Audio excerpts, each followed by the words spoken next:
देखी दरोगा जी, हमार दामाद राजा एक नंबर के लापरवाह, गैर जिम्मेदार और झगड़ालू किस्म के इंसान बा। हमार बेटी के जियल मुहाल कर देले बा। ऐसे ही रिश्ता के टूट गइल ही उचित बा। तो ऐसे रुआ हमरा बेटी के तलाक, हमार नतनी के कस्टडी हमरा बेटी के देवे के केस दर्ज करी। अरे सेठ जी तनी वेट करी, राउर दामाद के फोन भइल बा। अरे तलाक के मुकदमा दर्ज कइले पहले दोनों पक्ष के सुनवाई के जरूरी होला, ओकरे बाद मुकदमा दर्ज कइल जाला। साहब उता आधा घंटा पहले आवे वाला रहल, आधा घंटा पहले बीत गई।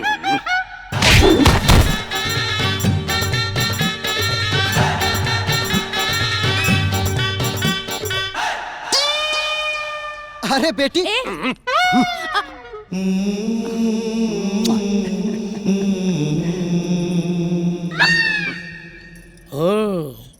तो ते बड़े राजा। जी साहब। पूरा आधा घंटा लेट। सॉरी। कानून में आधा घंटा के का कीमत होला? 500 रुपया। का मतलब? वो का है ना, आप ही के पुलिस चौकी को कुछ हवलदार लोग हमको पिछला सिग्नल पे रोक लिए थे। हमरे टैक्सी के सगरो पेपर एकदम सही रहल है। चेक वेक कई लोग करे बादो 500 रुपया लेके छोड़ल हलो। तो हमरे नजर में कानून के आधा घंटा के कीमत 500 रुपया में भइल। अब और तू तोहरा लाज शर्म ना लागल है जे घर के झगड़ा है पुलिस चौकी में लेके चले लू, लाज दिखला के तोके? अभी तो थाना में ही आइल बानी जा, जरूरत पड़ी नू तो ऊपर ले जाए। बुढ़ऊ बड़ा देर में बोलला है, हमहू सोची के इतना देर से चोंच बंद करके कैसे बैठल बड़ा। रउआ इंस्पेक्टर साहब देखा तानी, रउरी सामने बैठ के कहा था ना कि जरूरत पड़ी तो ऊपर तक जाए। माने हेतना बड़ पुलिस चौकी और हेतना मोट इंस्पेक्टर, मतलब इतना बड़ इंस्पेक्टर को कोनो कीमते नहीं खे। देखा तानी महाराज, देखी सेठ जी जाए ऊपर जाए, रउआ ऊपर जाए। अब राव रिपोर्ट हम ना लिखे, कहे कि हमार नाम है सीताराम। हमार तोताराम। अबे चुप, तो क्या 25 साल समझौली? 26 बार। हाँ वो है कि 26 साल समझौली कि सीताराम के आगे तोताराम ना अच्छा लगेगा। सीताराम, अरे तोताराम। अरे हाँ तोताराम, पागल कही ससुरा। दरोगा जी, आई एम सॉरी, हम भावना में बह गए रहिया, लेकिन अब पानी सर के ऊपर से गुजर रहा बा। हमार बेटी ई बेकार इंसान के साथ कब ना रही। तोताराम जी। जी सर जी। जाइए और चौल लेके आइए। ओके सर। और तू बुढ़ऊ हमरा मधु से दूर रहना तो तारा खिया भड़का दे हम, बुझला? खबरदार, अगर हमरे पापा से ऐसे बात कइला तो ये कहे दूर रहिए। तू दूर रहा हमरा से, दूर रहा हमरा से। ठीक बा, दूर रहता नहीं, हम अपन बेटी लेके जाते हैं। चल अपना बेटी के लिए जाता डा, अकेले पैदा कइले बड़ा का? अकेले पैदा नहीं कइले तो का भइल? योगदान तो हमरे ज्यादा बा। वो कैसे? इनके लॉजिक से तो बच्चा पैदा कैले में तुहार कोनो योगदान है ना? हाँ तो इनके लॉजिक से तो बच्चा पैदा कैले में आपके भी कोनो योगदान नहीं है। सारा योगदान आपकी मैडम के बाटे। अरे चुप रहा, तो लोग पूरा मछली बाजार बना ले बाटे यहाँ। चुपचाप कान खोल के सुन ला, दुनिया इधर के उधर हो जाई, लेकिन हमसे हमारी बेटी के केहू अलग नहीं कर सकत, बुझला?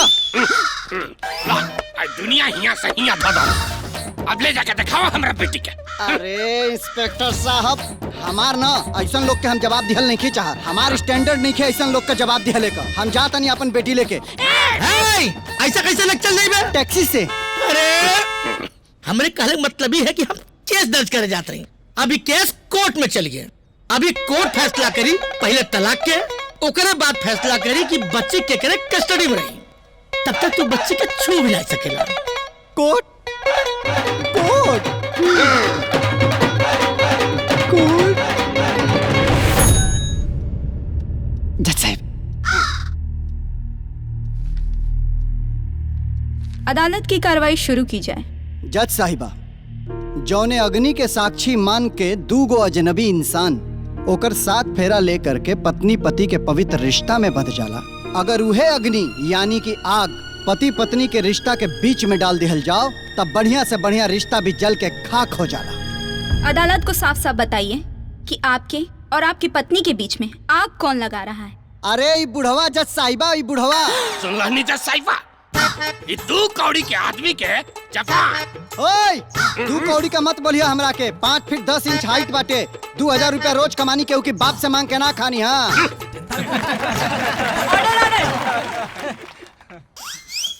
ये ससुर दामाद का झगड़ा आप लोग अपने घर में रखिए। हाँ तो जज साहिबा, ये हमारा घर में ड्राइवर ना मामूली ड्राइवर रहे। हमार बेटी जब शहर से पढ़ लिख के आयल तो ये हमारा बेटी पर ना जाने कौन सा जादू कैला कि हमार बेटी एकरा प्यार में कबूतरी बन गई। हमार बेटी जज साहिबा दिन रात एकरा साथे गुट्टर करे लागल। अरे सेठ जी, बेटी के पोल मत खोली, मुद्दा के बात करी। हाँ तो जज साहिबा, जब हमारा बात के भनक लागल कि राजवा हमरा बेटी मधु के प्यार के चूरन चटा देले बा, तो हम शादी के लड्डू से अपन बेटी के स्वाद बदले के कोशिश कैनी। हम एगो बड़का घर में अपन बेटी के रिश्ता तय कैनी, लेकिन ये हमार बेटी के शादी तुरवा दहलस।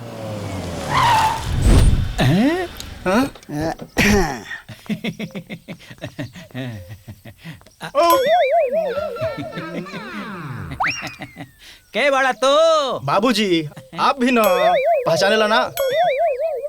अरे अपना मधु के रिश्तेदार में कोनो भाई हुई, खुशी में मिठाई खिला रहा बा।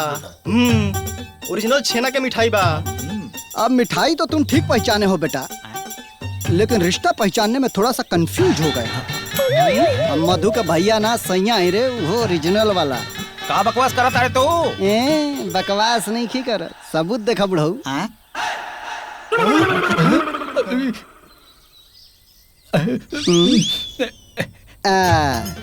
ओ का है चाचा, अभी तो ये भेज है, नॉनवेज में हम दिखा पाएंगे ना, आप देख पाइएगा। काहे से कि उसमें डायरेक्ट है कि सैया जी दिलवा मांगे ले। अब अगर हिम्मत देखी जज साहिबा, जब एक काली करतूत जान के हम एकरा के नौकरी से निकलनी तो हमरा बेटिया के घर से निकाल दहलस। घर से निकाल दिया? क्या मतलब? अरे जज साहिबा भगा ले गए।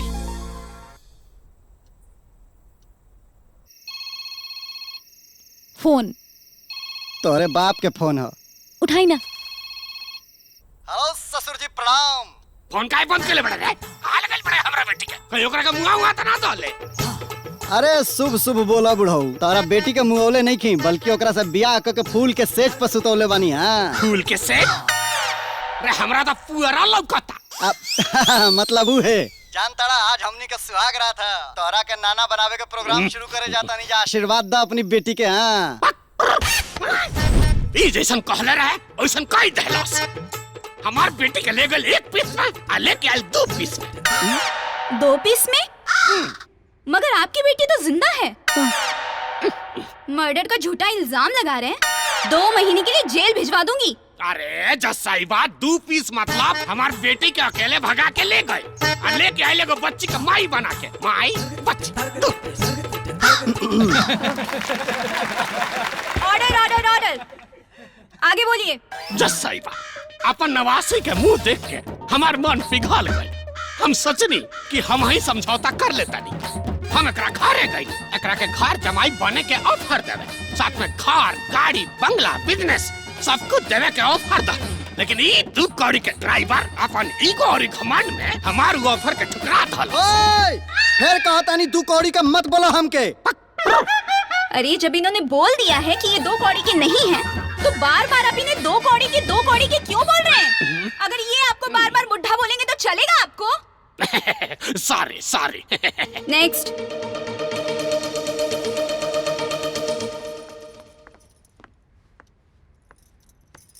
मधु, जो आपके पापा कह रहे हैं क्या वो सही है? बिल्कुल सही बात बा। हम एकदम भोली और मासूम रहने, जौन राजा अपना प्यार में हमरा के फुसला लेलस। फुसिला ले। अरे जज साहिबा, जब ही हमरा से मिलल रहली तो अपन एजुकेशन पूरा करके आइल रहली, पूरा 21 बरिस का रहली। 21 बरिस की उम्र में दूध पियत रहली कि हम इनका के फुसिला लेहनी। आज हम चुप ना रहब, सब कुछ बोल दे। हाँ चुप काहे के रहबू देवी जी, आजे तो मौका मिलल बाटे, अपन सगरी जहर उगल दो। मधु जी शुरू से बताइए। जी जज साहिबा, ये हमरा पापा के ऑफर ठुकरा के हमके 10 बाई 10 के कमरा में रखलस। हम एकर प्यार में सब एडजस्ट कर लेनी। अरे एहसान कैलू देवी जी, आगे फुटकारा। जज साहिबा, ये हमरा के सपना दिखवले रहे कि एक टैक्सी से कमा के दूसरा से तीसरा से चौथा बहुत मेहनत करी और मेहनत करके अपन ट्रांसपोर्ट एजेंसी खोली, हमरा के देश विदेश घुमाई। लेकिन सच तो ई बा कि एगो टैक्सी जो रहे वो भी एक काम चोरी की वजह से खटारा हो गई। ओए, हम काम चोर ना बल्कि ते एहसान फरामोश पड़े। अरे तोरा के हमरे प्यार के कदर नहीं के बुझले। हमरा के एहसान फरामोश का तारा, हम तहरा चक्कर में अपन पापा के घर छोड़ देनी। हाँ, लेकिन वही बाप की वजह से आज हमरा के छोड़ा तड़ू। तू बाड़ा ही यही लायक, तोहरा साथे केहू न रह सकेला। अरे तू तो अपने बाप के टू कॉपी बाड़े। तोरा से बतियावल आ दीवार में कपार लड़ावल एक बराबर बाटे। हमरा बाप के बीच में घसीटला ना तो हमरा से बुरा केहू ना होई। अरे तहरा से बुरा केहू होइयो नहीं खे सकत, बुझाइल? पागल तू पागल, तोर बाप पागल, तोर पूरा खानदान पागल, तोर मालिया पागल।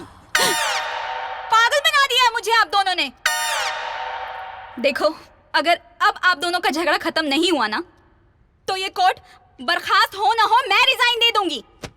सॉरी जज साहिबा, हम कभी शिकायत ना कईनी, लेकिन जब हमारे बेटी पैदा भइल तब हम समझौता ना कर पैनी।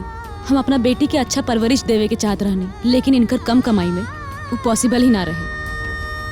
पहले तो इनकर जेब में 1000-2000 मिल भी जात रहे, लेकिन इनकर काम चोरी की वजह से 100-200 मिलल भी मुश्किल हो गई। इस सब से हम परेशान हो गई और अपना पापा से खर्चा के पैसा मांगनी। तो ये बात ये आदमी के बर्दाश्त ना भई और अपना झूठा खुददारी की वजह से हमरा से लड़ाई कर लेलस और हमरा के एक दिन थप्पड़ भी मार देलस। फिर भी हम रो धो के मान गई नहीं। अरे रो धो के ना मन लू देवी जी। अरे जज साहिबा ओकर बदला निकाले खातिर रोज दाल में खांची भर भर के नमक डलली और सब्जी बिना नमक के खियौली। जज साहिबा, एकरा अंदर ना सिर्फ और सिर्फ ईगो भरल बा। ये अपना ईगो के आगे ना दुनिया में कुछ भी ना देखेला, ना पत्नी के सुख ना बेटी के भविष्य। हम ऐसा इंसान के साथ अब बिल्कुल ना रह सकेनी। सारे आरोप प्रत्यारोप और गवाहों को मद्देनजर रखते हुए अदालत इस नतीजे पे पहुंची है कि पति और पत्नी के बीच के संबंध बहुत ही ज्यादा खराब हो चुकी है और आगे पैचअप की भी कोई गुंजाइश नजर नहीं आ रही है। जज साहिबा, कोनो भी फैसला लेहला से पहले एक बार हमरे बच्ची से तो पूछ लें कि वो केकरा साथे रहल चाहती है। बेटी की उम्र महज 7 साल है और अभी वो अपना फैसला लेने में सक्षम नहीं है, इसलिए ये अदालत बच्ची की कस्टडी माँ को सौंपती है और ये अदालत तलाक की अर्जी को मंजूर करती है। क्योंकि राजा बच्ची के पिता हैं तो अदालत की सहानुभूति भी है उनके साथ, इसलिए अदालत मधु को यह आदेश देती है कि हर हफ्ते 1 घंटे बच्ची को पिता से मिलने दें। The court is adjourned. पापा पापा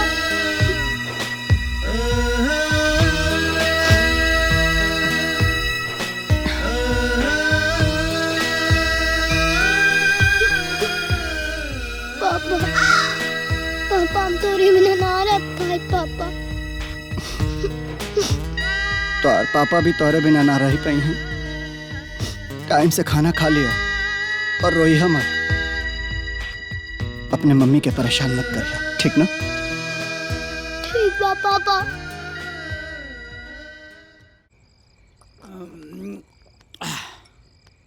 चल गो जा। हमारी है ना कमी बाटे कि हम अपना खुददारी से समझौता ना कर पाने। बिल्कुल ये कमी बात। इस सगरी ससुरा मिल के हमसे हमार बेटी के छीनल चाहता ना सर। आप ते ही बताओ, जौना बेटी के बिना हम 1 घंटा अलग ना रह पावे नहीं, अब वो बेटी से हफ्ता में 1 घंटा मिले के परमिशन मिलल बाटे। अब ते बताओ कि 1 घंटा में का घंटा होई? चल एक काम कर, ते हमके हमार कमी बताओ। ए भाई, तोहार कौनो कमी नहीं के। ना चिल गो जा। कमी तो बात तबे तो हमार मेहरारू हमके छोड़ के चल गए। हम कह देनी ना, तोहार कौनो कमी नहीं। अबे कमी बात तू बताओ। दोस्त वो होला जे दोस्त के दोस्त का कमी बतावे, ओहे सच्चा दोस्त होला। ते बताओ हमके हमार कमी। पक्का बता दें? बुरा तो ना मन बना? ना मानब। तोहके ना भौजी के समझदारी से रखे के चाहत रहे। वो कहाँ इतना बड़ घर के बेटी और तू एगो मामूली आदमी। रुक रुक रुक। हाँ? ते हमके मामूली आदमी कहले हमके बुरा ना लागल ना लागल ना चल आगे बोल। हम कहाँ रानी? हाँ भौजी के ना समझदारी से समझौले रहता हाँ? तो बात यहाँ ले ना पहुँचती। लेकिन ना तोहार हाल तो वो हो गई रहे जैसे बंदर के ना हीरा मिल गई, एकदम बलबला गई रहला। रुक रुक रुक देख ते हमके अबे बंदर कहले, देख हमके बुरा नहीं खेलागा, देख आगे बोल। केहू सच कहले बा, अगर लंगूर के ना हूर मिल जाला तो ऐसे होकर कदर ना होला। और तू भौजी पे लगला तानाशाही करे। अगर हम जज होती ना तो वो कुर्सी पे बैठल रहती तो 5 साल खातिर तोरा के अंदर कर देती। गिलास दे। हमार वाला? हाँ ला। तनी खड़ा हो खबे। अच्छा खड़ा हो। ठीक है, ला खड़ा हो। हमारे दुआरी पर बैठ के हमार दारू पी के ते साला हमरा के मामूली इंसान बंदर लंगूर कहतड़े। अरे साला हमरा के हमार कमी गिनावा तड़े कि अपन भड़ास निकाला तड़े रे। अरे तू ही तो काले रहला, कमी बतावा। अरे तो कमी बतावे के कहले रानी, भड़ास निकाले के ना कहले रानी रे। हमसे हमरा बेटी के अलग करे वाला ससुर इनके बेटी के सॉरी उनका औकात न देखौनी तो राजा हमार नाम का नाम राजा राजा राजा हमार नाम ना। ए राजा। अरे गंगा बड़ी गोदावरी तीरथ राज प्रयाग सबसे बड़ा अयोध्या जा राम लिए अवतार। राजा हाई ला गरम गरम चाय। अरे आज चाय ना पियब, टाइम नहीं हमरा लगे हट। तू कहे लागत कोनो जबरदस्त भाड़ा मिल गइल बा। अरे आज तो 10-20 हजार के भाड़ा मिल जाई तब वो छोड़ दे यार। काहे से कि आज हमारी बेटी से मिले के दिन बाटे, हमरा के लेट होता टे। हट चिल को जा। कैसन भी है हमार बेटिया रानी, हमार गुड़िया? पापा हमके तोरी बिना अच्छा ना लगेला पापा, हमके तोरी साथ रह के बा पापा। चुप, पहले को बात सुना, चला अकेले में बतियावल जाई। ए कहाँ जाता रहा? एक जे बात करा। ओ हेलो, कोर्ट हमरा के और हमारी बेटी के मिले खातिर 1 घंटा देले बाटे, तो वो 1 घंटा में तू अपन चोंच बंद रख। देखा जॉन भी बात करे के बाद हमरे सामने बात कर। यही आदेश मिलल बा कोर्ट से। काहे हम अपना बेटी से अकेले में ना बतिया सके नी? तोहरा का दिक्कत बाटे? हम ना तोरे रग रग से वाकिफ बानी राजा। अकेले ले जाके तू हमरा बेटी के हमरे खिलाफ ही भड़कई बा। अरे बेवकूफ औरत, कोर्ट पहले ही बेटी के कस्टडी तोहरा के दे देले बाटे, हम का भड़का के करब ओकरा के? हमरा के ये सब कुछो नहीं के मालूम। जॉन भी बात करे के बा एहजे और इहे हुई, बस बात खत्म। का मम्मी पापा से मिले खातिर 1 घंटा मिलल बा, वो तू लड़ाई झगड़ा में बिता देबू। पापा आइसक्रीम खाए। हाँ बेटी लेके आवा तनी।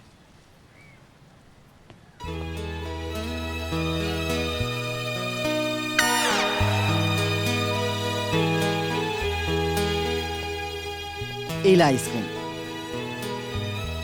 बैठा।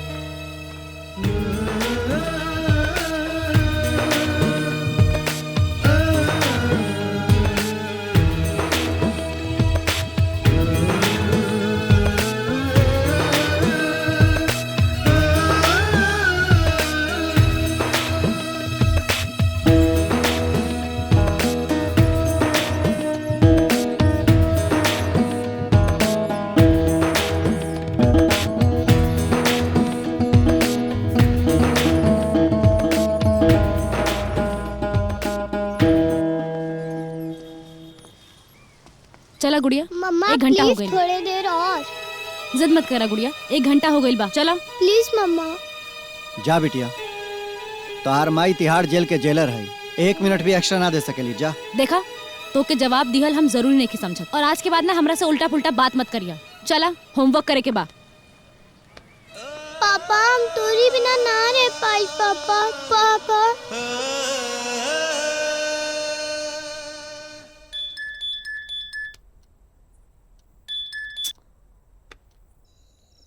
कट कर दियलस।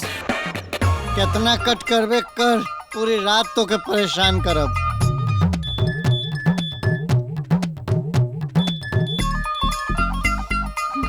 फिर कट कर दियलस से करी रोक।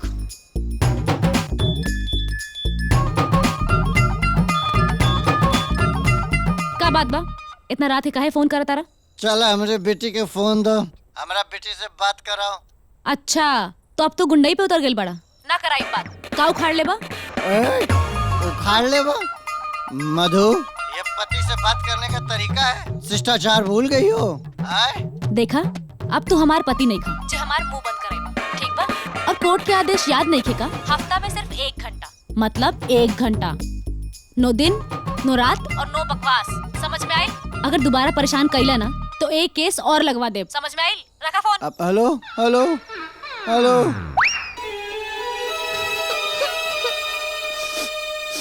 ज्यादा सुख बुकाई की जरूरत नहीं की, समझ में आई? चुपचाप सुत जा। दोनों बाप बेटी एक जैसन बाड़े।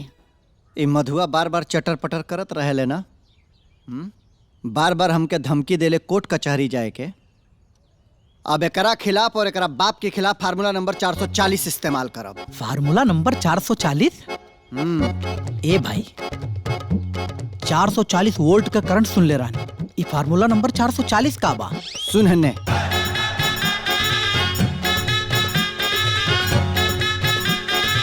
ए भाई, ये फार्मूला तो बड़ा रिस्की बा भाई। रिस्की बात अते कोनो आसान फार्मूला बता दे। बात तोरा लगे? हाँ तो चुपाई लो आ चाय पियो। अरे साला एगो हमरो के दे।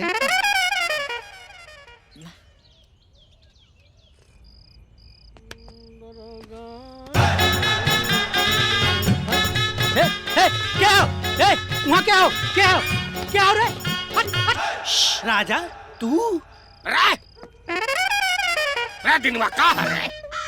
अरे मालिक कुछ ना रहल, वो बानर रहल, भगा देनी। अरे तो ठीक से आवाज देना, आधा रात का बूढ़ा आदमी का हार्ट अटैक ले देखा। हाँ आप जाइए, सुत जाइए।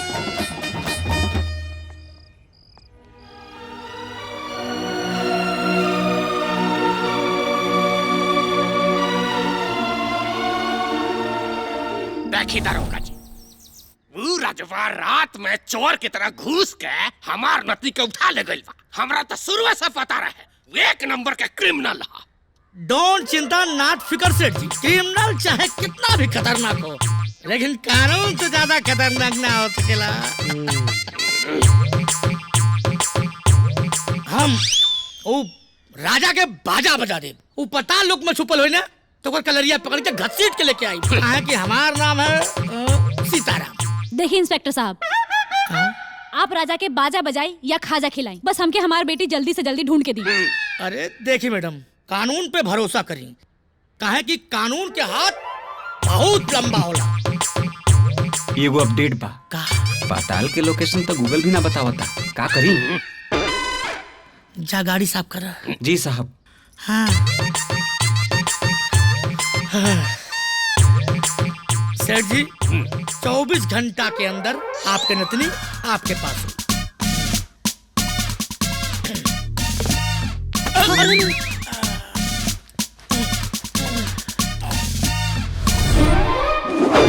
अरे साहब, रहुआ यहाँ हमरा के आदेश करती, हम आ जाती। अरे दिनम चालू हो गई। अरे ना ना ना। राजा कहाँ पर? बोल। राजा? ड्राइवर आदमी के एक जगह ठिकाना थोड़ी ना रहेला। ते राजा के कितना अच्छा जाने ले। अच्छे से?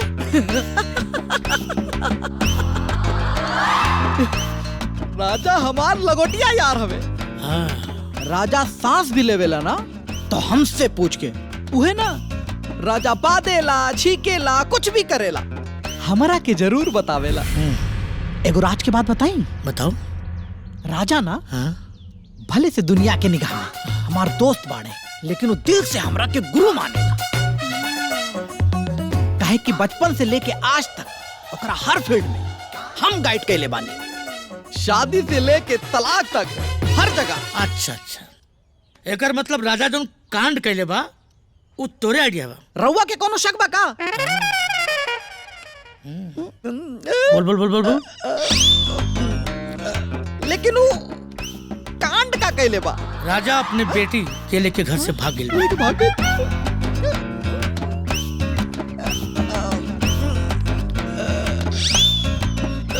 राजा गुड़िया के कहाँ छुपौले बा? हमरा के कुछ नहीं के मालूम। कहाँ तोरा नहीं मालूम? अरे राजा तोर दोस्त थे तो उसे पूछ के हगेला, छिकेला, पादेला, खापेला। ते राजा के गुरु है मैंने। गुरु अब हो जा सर, बताओ। वाई में हमरा मुंह से निकल गई। राजा के हम चेला भी बने लायक नहीं की। हमरा के कुछ नहीं के मालूम। Sitaram ji Sitaram. Shut up. Sorry sir. 3rd degree.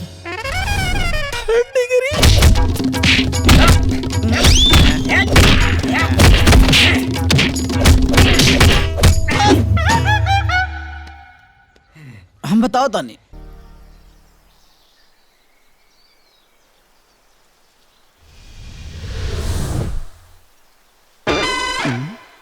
ना ना लेटल रहा तनी देर आराम करला। काहे कि जलवा में आराम करे के नानू मिली। पापा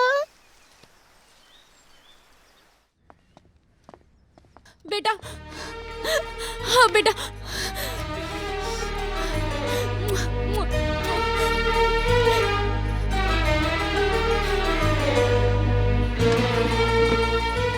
बैठा, ऐजा बैठा।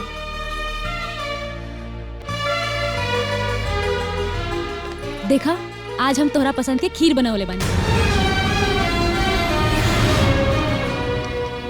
चला मुंह खोला, जल्दी से खा ला। आ करा ना, जबले मम्मी पापा के पुलिस से ना छोड़े लोग तबले हम ना कुछ खाए ना पिए। गुड़िया जिद मत करा, तहार पापा अपना गलती की वजह से जेल में पड़े। ठीक बा, चला। ना मम्मी पापा तोरे जिद के वजह से गई बाने। तू पापा से बात करा दे दू तो पापा ऐसा काम करते ही ना। चुप कर बदतमीज, दिन पर दिन अपना पापा पे जाता रो। पापा के बेटी है तो पापा पे ही जाएब ना। खाता डू की ना तब मारा खींच के। मधु ना खाई ना खाई ना खाई। गुड़िया अरे भाई खाना खा ला। सुबह से कुछ ना खैला, ऐसे तो मर जेबे यार। भूख नहीं खे ना खाए। मत को खाना मत को। अरे तोरे ना खेले से घंटा फर्क पड़ी। नहीं खा मत को। अरे साहब ना खाई तो मर जाई तो हमनी के जेल हो जाई साहब। अरे बकलोल, एक दिन को खाना नहीं खाई मर थोड़ा जाई। अरे मुहावरा कहता नहीं रे पगला। दरोगा जी छोड़ दी ना मुराद के। तो यही मत पूछिए कि हमरा या मधु के तोरा पर दया आ गई। तो गुड़िया खाना नहीं खा। जिद पकड़ ले बिया के जब तले पापा के ना छुड़ाए तब तले हम खाना ना खाए। ओइसे तारा के छोड़ावे आइल बानी। वाह बाप रे बाप, गजब के बाइंडिंग में बाप बेटी के। घरे बिटिया नहीं खाना खातिया और यार बाप नहीं खाना खाता। अब का बताइए, हमारा हाथ कानून से बदल बा, नहीं तो हम। दरोगा जी बेकार के मेलोड्रामा क्रिएट मत करी। अरे गुड़िया अभी बच्ची बिया, जब समझदार हो जाई तो ओकरो समझ में आ जाई कि ओकर बाप कैसन रहा। क्रिमिनल कहीं के छोड़ दिया करा। चलो हो। अब हमरा के कुछ ऐसन करे के पड़ी कि दुनिया चाह के भी एगो बाप के ओकरा बेटी से अलग ना कर पावे। ऐसन का करबा भाई? फार्मूला नंबर 420 अपनाई। 420।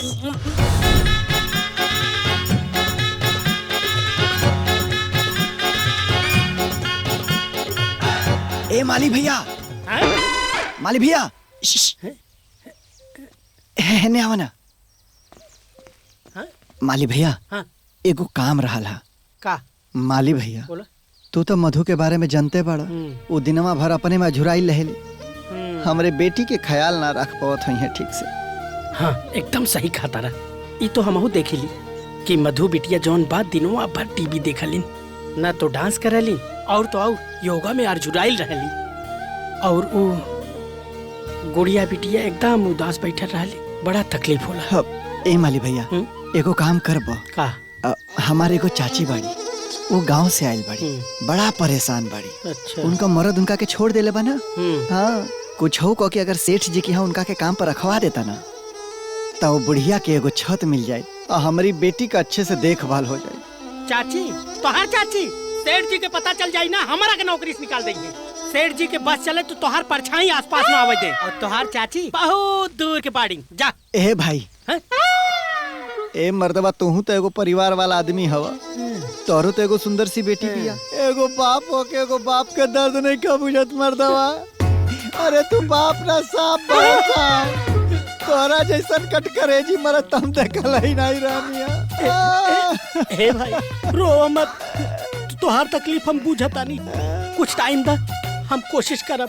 ए माली भैया, आपका ऐसन बा, गलती से ही मत बता दिया कि हमार चाची है। तू कह दिया कि तोहार चाची है। तोहार चाची, हमार, तोहार, तोहार, हमार चाची, तोहार चाची, हमार चाची, तोहार चाची, तोहार चाची। गैस सिलेंडर फटने से 51 साल के आदमी की मौत। अरे बाप रे, पहले का जमाना में माटी के चूल्हा ही ठीक रहता है। गैस से हमरा बड़ा डर लगेला। नानू, हमके भूख लागल बा, हम भी खाती। गैस पर दूध गरम कर जाना। गैस, गुड़िया, तहार मम्मी कहाँ बाड़ी? मम्मी योगा करे गइल बाड़ी, ओकरी बाद जिम जाई, ओकरी बाद डांस करे जाइए, तबले काम भूख से मर जाई। ठीक बा, देखा बेटा, हमरा गैस से बड़ा डर लागेला, हमरा गैस जरावे भी ना आवेला। अच्छा रुको, दीना, दीना। जी मालिक। जी मालिक। गुड़िया खातिर गैस पर दूध गरम करता, एकरा भूख लागल बा। मालिक, हमारा कहाँ गैस जलावे आवेला। मालिक, गुड़िया बेटी के देखभाल के खातिर एगो काम वाली काहे ना रख लेती। अरे मालिक, गुड़िया के देखभाल भी हो जाए और घर के बाकी सब काम भी हो जाए। हमारे गांव के एगो चाची बाड़ी, उनकर मर्द चरित्रहीन बा, दूसरके के चक्कर में उनकर रख निकाल देलेस। पर चाची बहुत नेक दिल बानी, पराया धन पराया मर्द ढेला बराबर बूझे नहीं। ठीक बा, बुला लो नौकरानी के, लेकिन ओकरा के काम पर रखे से पहले जांचेम परखेम, ओकरा बादे काम पर रखेम। ठीक है मालिक।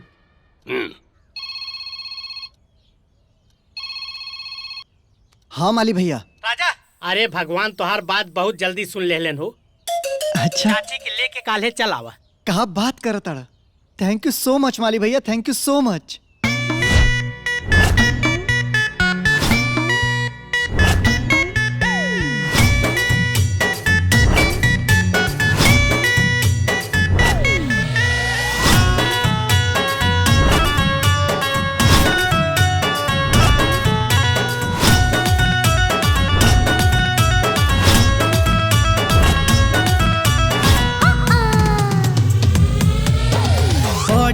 फरहर छरहर बारी लमहर चाची नंबर 1, बड़ी फरहर छरहर बारी लमहर चाची नंबर 1।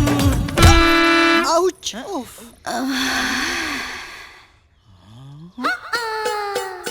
तू के हो? पहचानला ना का हमके? हम कैसे पहचानब? तोहरा के पहली बार देख रहल बानी मियां।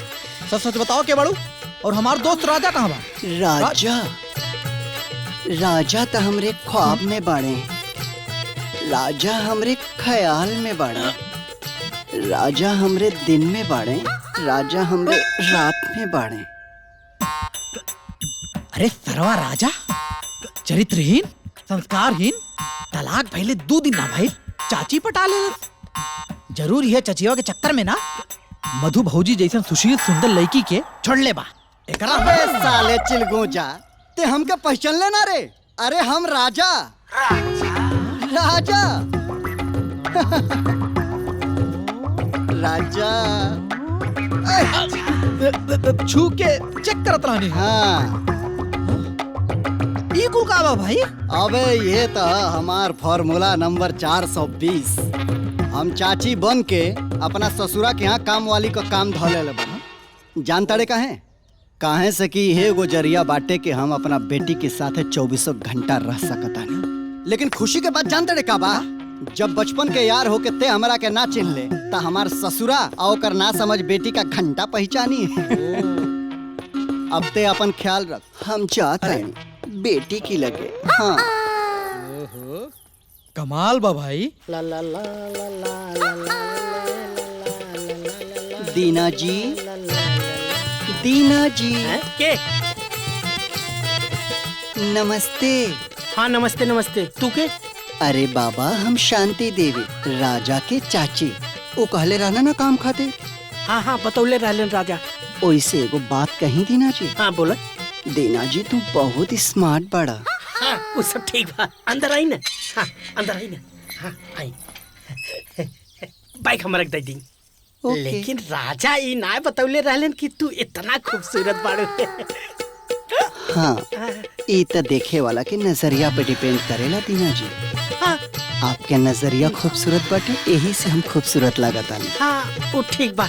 वो हमारा के दीना जी मत बुलावा करा। हमारा के दीना का तो चली। ओके दीना जी।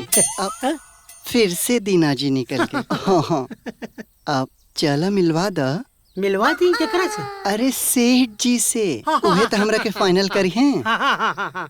एक काम करी है का सेठ जी के सामने जाइए ना तो इतना ध्यान रखिए कि तू हमारा रिश्तेदार बन। अरे हमरा के राजा सब बता देले बने, डोंट वरी।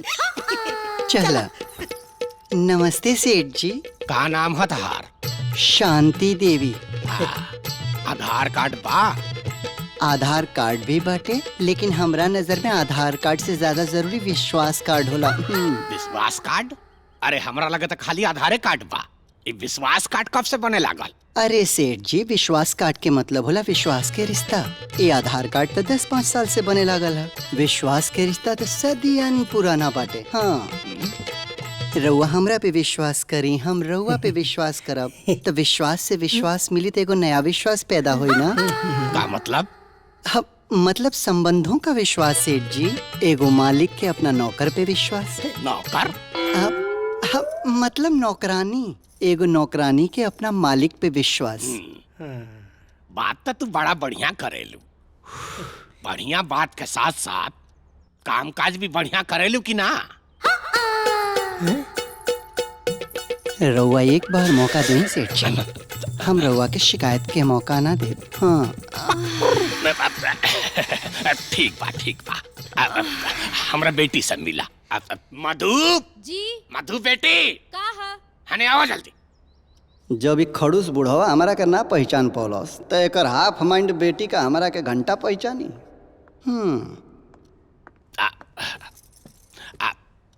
शांति है। आज से ही घर के गुड़िया के देखभाल इहे करिए। ठीक बा, लेकिन इनका चेहरा कुछ जानल पहचानल लागता। आपन आपन नजरिया होला जी। कभी कभी केहू पास के हो के बहुत दूर के लागे लागेला, और कभी कभी केहू बहुत दूर के हो के पास के लागेला। ठीक बा हम समझ गई। देखा तो के खाना बनावे के पड़ी, बर्तन धोवे के पड़ी, झाड़ू पोछा करे के पड़ी और गुड़िया के देखभाल करे के पड़ी। गुड़िया तो के कैसे मालूम? अरे हमके राजा पतौले रहा। राजा?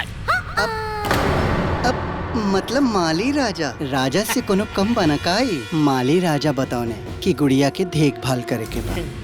ठीक बा, लेकिन एगो बात याद रखो कि राजा नाम दोबारा ही घर में सुनाई ना देवे के चाहिए। ठीक बा? ओके, वैसे जान सके नहीं सेठ जी की राजा की है। देखा चाची, अपना काम से काम रखा, इन्हें उन्हें के बात मत करा। ओके। एक मिनट। गुड़िया गुड़िया है नहीं आओ।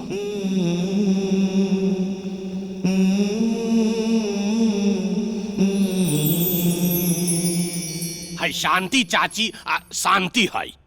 आज से तहार देखभाल इहे करिए। है गुड़िया है, इनकर देखभाल तहरा करे के बा। पापा सुनी ना, हमार सीरियल के समय हो गई। 7 जन्म तेरे हैं हम। तो रहुआ ये सब देख ली, हम सीरियल देखे जाता नहीं। इनकर आपन तो 1 जन्म संभार ले निकल जा। 7 जन्म संभारे चलल बड़ी टीवी सीरियल के। शांति जी। हर बात विचार तो बड़ा उत्तम बा जी। अपना हाथ से ऐसा उत्तम चाय बना के हमरा के पिया दो तो तारा हाथ का स्वाद भी पता चल जाए। जी सेठ जी, अभी बना देता नहीं। ठीक बा।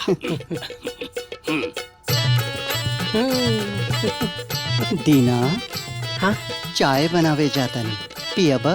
हाँ लेकिन हम घर में ना रहिला, हम बाहरे रहिला। तोहरा खातिर हम बाहर लेके आ जाए। इंतजार करब हम। ओके। पुना हमके दूध चाहिए। ओके बिटिया, तोहरा खातिर दूध गरम कर देता नहीं। दूध में का डाले के बा का ना डाले के बा वो हम बताओ तनी। चला ठीक बा।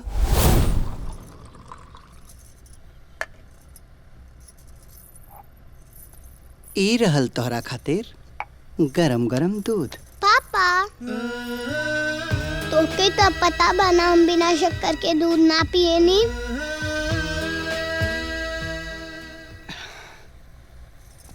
पापा दुनिया धोखा खा सकेला लेकिन एक बेटी बाप के पहचाने में धोखा ना खा सकेले। गुड़िया हमार बिटिया हमके पहचान गईलू बेटी। हाँ अच्छा सुनो, ये बात केहू के ना पता चले कि हम तोहर पापा हैं। ए राज के राज रह दिया, ठीक बा? डन पापा, बैक स्टॉप लग। मेरा बच्चा, मेरी बिटिया। गुड़िया नीचे उतारा ओकरा के। का भइल मधु? हैं? का भइल? काहे इतना चिल्लाता रहो? देखी ना पापा, 1 घंटा भइल ना आइल और गोदी में उठा लेली गुड़िया के। एकदम मूर्खे हो का? ये तो बहुत अच्छा बात बा कि शांति जैसे आईली गुड़िया इनका से गोली मिल गईली। Perfect choice. लागता दिनवा के पगार बढ़ावे के पड़ी। अच्छा हमार चाय बन जाई तो कमरा में लेके आ जाइयो। अब हमरा बेटी के बात के बुरा मत मनिया, इतनी दिमाग से पैदल ही। ये बात हमरा से ज्यादा बेहतर के समझ सकेला बड़हू।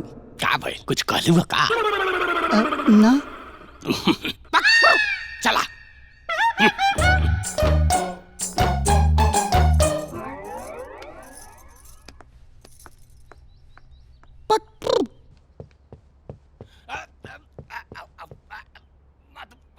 मधु बेटी। अरे बाप रे बाप। हाय दैया सेठ जी, सेठ जी कैसे गिर गई नी? पैर फिसल गई है। ओह ज्यादा लगल बका? अरे पहले उठी बाद में देखल जाई। अरे उठी।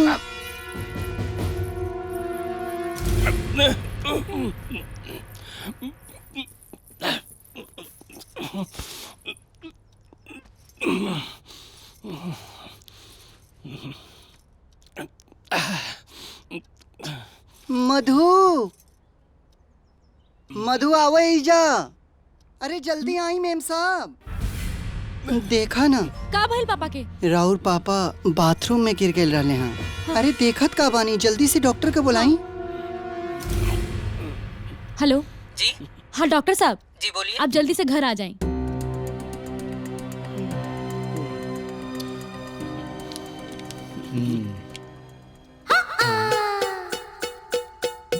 चोट कहाँ लागल बा?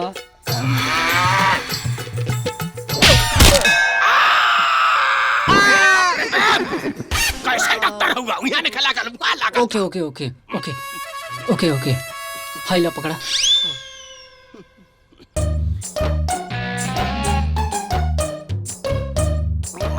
अरे देखी मामूली चोट बा, ठीक हो जाई, लेकिन ये चोट लागल है कैसे आपके? अरे ये पूछी डॉक्टर साहब कि जान कैसे बाचल? कैसे बाचल? आज शांति ना रहती तो हम बाथरूम में ही शांत हो गई रहती। बेचारी एगो औरत होके हमरा के गोद में उठा के लिए अइली। एगो हमार बेटी बानी, कान में ईयरफोन लगा के योगा करत रही। अरे डॉक्टर साहब, खून का रिश्ता ही सब कुछ ना होला। जे तकलीफ में काम आवेला उहे सबसे बड़ा हमदर्द होला। सेठ जी जरा भी चिंता मत करी, हम दवा देता नहीं। टाइम से दवा लें और बीच बीच में थोड़ा समय निकाल के टहले की कोशिश करी, फिर एकदम ठीक हो जाए। रहुआ बिल्कुल चिंता मत करी, हम बानी ना, 1 मिनट भी आपके अकेले ना छोड़ब। Thank you. आराम करें, चलिए सभी आवतानी। चलिए डॉक्टर साहब।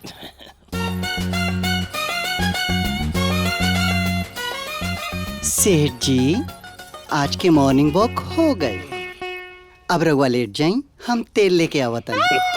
तेल? शांति, तारा के लेके हमार विचार बड़ा शुद्ध बा। अरे बुढ़वा, हम तोरा के अपना बाप के नजरिया से देखत तनी, ते कौना नजरिया से देखत अड़े रे? कुछ कलू है का? सेठ जी, आपके लेके हमार विचार भी एकदम पवित्र बाटे। हम तो तेल और अजवाइन गरम करके आपके पैर में मालिश करे के बात करत रहनी है, ताकि कल सवेरे से रउआ भी 30 साल के लड़का जी से कूदे लागी। 30 साल के जवान कहला से तार का मतलब बा? अभी तो हम जवाने बानी नू। उम्र 55 का हो गया तो क्या, दिल तो बचपन का ही है ना। एक बार अपना आँखिया से गौर से तो देखा, हमरा चेहरा पर जवानी लौकता कि ना? लौकत नहीं के सेठ जी, टपकता। बचा के रखी ना तो छुहारा जैसे सूख जाए।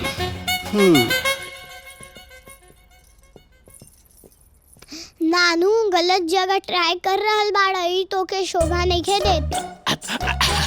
गुड़िया, राम राम, जा अपना मम्मी के पास जा। मालिक, चाची के मुंह से सुन ली है कि रघुआ हमार पगार बढ़ा देनी। आज से तार पगार हर महीना 1000 रुपए बढ़ा दले बानी। अब तार मेहनत आ ईमानदारी के फल तो मिलाई के चाहिए। जी मालिक। धन्यवाद मालिक। कितना दिन बाद रघुआ के हम खुश देखा तानी, कोनो खास बात मालिक? बहुत दिन बाद एक घर में खुश होके के मौका मिलल बा। जब से शांति के कदम ही घर में पड़ल बा, सब अच्छा अच्छा लाग रहल बा। सही कहा तानी मालिक, चाची के बतिये कुछ अलग बा। अरे जब वो बोललिन तो लागत है जैसे फूल झरेला, और जब वो चलेलिन तो लागेला जैसे नागिन बलखा दिया। जब पलटेलिन तो मौसम बदल जाला, जब हंसेलिन तो दुनिया बदल जाला। रे दिनवा, रे ते चाची के इतना बुरा नजर से देखता रे तो राख निकाल ले। जितना हम तोर पगार बढ़ौला रहनी हा, सब कैंसल, 1 रुपया ना मिली। चाची के हमरा अलावा केहू तारीफ ना करी।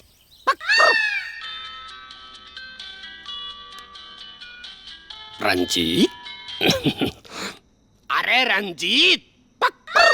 हेलो मिस्टर घनश्याम, माय फ्रेंड, माय डियर, माय ब्रो। अरे हमार दोस्त कैसन बड़ा हो? दोस्त, मैं इंडिया आना चाह रहा हूँ, बहुत दिन के बाद मेरा मन हो रहा है। विद माय सन शक्ति, और मैं तुम्हारे घर पर ही रुकूंगा, ओके? अरे मोस्ट वेलकम। बेटी मधु के बारे में पता चला, बहुत तकलीफ हुई मेरे दोस्त। का कहीं दोस्त, बड़ा अभागन बिया। Shut up! What is this? क्या बकवास कर रहे हो घनश्याम? अगर दोबारा तुमने मधु बेटी को अभागन बोला तो मुझसे बुरा कोई नहीं होगा। सुनो, बेटी के लिए दुखी होने की कोई जरूरत नहीं है। का मतलब, हम कुछ समझनी ना। मैं चाहता हूँ मेरे बेटे शक्ति से तुम्हारी बेटी मधु से शादी करवा दी जाए। दोस्त, सच कहीं तब ई कह के हमरा कलेजा पर के भार हल्का कर डाला। लेकिन बुरा मत मानिया, एक बात पूछी, हमार तलाकशुदा बेटी से तहार बेटा शादी करे खातिर रेडी हो जाए नु? अरे उसका बाप भी करेगा। I mean, क्यों नहीं करेगा? करना ही पड़ेगा। और अगर नहीं करेगा तो करोड़ों की संपत्ति से उसको बेदखल कर दूंगा। ओके? सवाल यहाँ मेरी बेटी का है, उसकी लाइफ का है। ओके? एक बात के आज विश्वास हो गई दोस्त, कि दुनिया में इंसानियत से भी बढ़ के सच्चा दोस्ती आज भी जिंदा बा।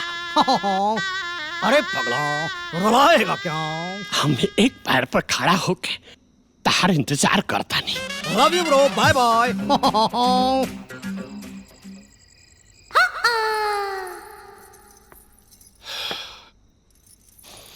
दूध पी ले सेठ जी सोते से पहले।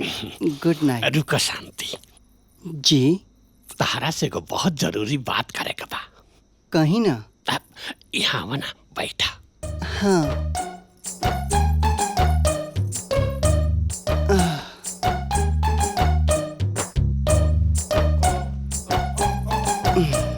जाना तारू शांति जी। हमार दोस्त रंजीत लंदन से अपना बेटा के साथे आ रहा बा। जी। वो अपना बेटा से हमार बेटी मधु के शादी करावे खातिर। ना तो उ जंग राजवा बा, उ तो हमरा बेटी के जिंदगी बर्बाद करिए देलस। सेठ जी, ये रउआ राजा के हमेशा कोसत काहे के रहे नी? हमेशा हमेशा कहाँ कोसे नी। अरे आज तो पहला बार तारा सामने जिक्र कर रहा बानी। हमार मतलब बटे सेठ जी, अब तो हम रउआ के थोड़ा बहुत जाने सुने लागल बानी ना, यही से कहानी है कि रउआ राजा के हमेशा कोसे हैं। ऐसन कहें राजवा बढ़लई बा कोसे लायक। ऐसन ना बोले के चाहिए सेठ जी। अरे हम तो राजवा के कोस रहल बानी, लेकिन तारा इतना सहानुभूति काहे हो रहल बा? हमरा के राजा से कोनो सहानुभूति नहीं है सेठ जी। हम तो बस ही चाहता नहीं कि हमरा सेठ जी के मुंह जब भी खुले ओमे से सिर्फ प्यार निकले के चाहिए। हाँ। का कहलुहा? हमार सेठ जी? हमार सेठ जी? हाँ बाबा, हमार सेठ जी। ओइसे मधु तैयार बाड़ी का दूसर ब्याह करे खातिर? अरे ओकरा के पूछे का जरूरत बा? हम ओकर ब्याह के फैसला कर लेले बानी तो ओकरा माने ही के पड़ी। जाना तारू, जब वो ब्याह करके यहाँ से चल जाई नु, ओकरा बाद हमनियों के तो अपन जिंदगी बा। हमनियों के अपन जिंदगी के का मतलब बा? हमार मतलब कि हमार भी तो अपन जिंदगी बा, हमरा के भी तो अपन जिंदगी जिए के बा। सच कहीं शांति तो जिंदगी जिए के असली मजा अब आ रहा बा। न तो आज से पहले तो हम जिंदगी जिए के जोश उम्मीद सब खो चुका रहनी है, लेकिन अब फिर से जिंदगी जिए के जज्बा पैदा हो गई बा। सच कहीं तो अभी तो मैं जवान हूँ, अभी तो मैं जवान हूँ। सेठ जी, रउआ ठीक तो बानी ना? बाबले तो ठीक ना रहनी है, लेकिन अब बिल्कुल ठीक बानी। एकर वजह सिर्फ तू बाड़ू। बच के रहिया ए राजा, कहीं ठर की बुढ़वा बजा न दे तो हर बाजा और बना मेहरारू।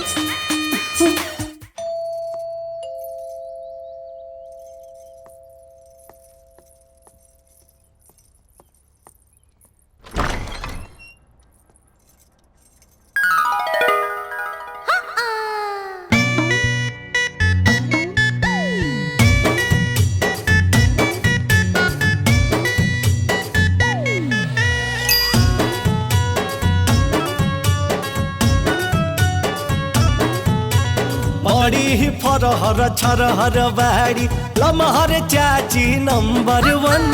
बड़ी फरहर छरहर बाड़ी।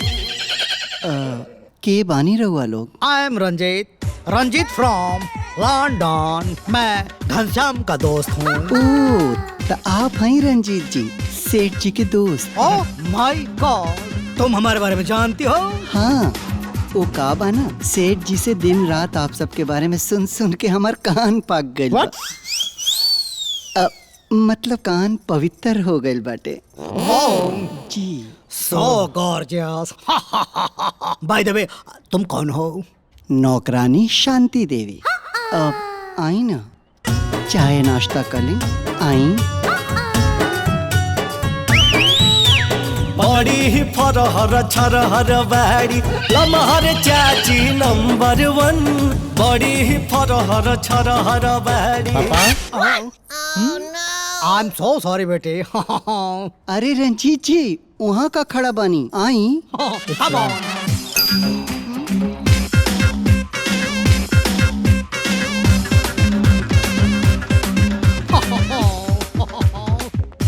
Come on. बैठ जाओ सकते। हाँ। Wow, what a surprise.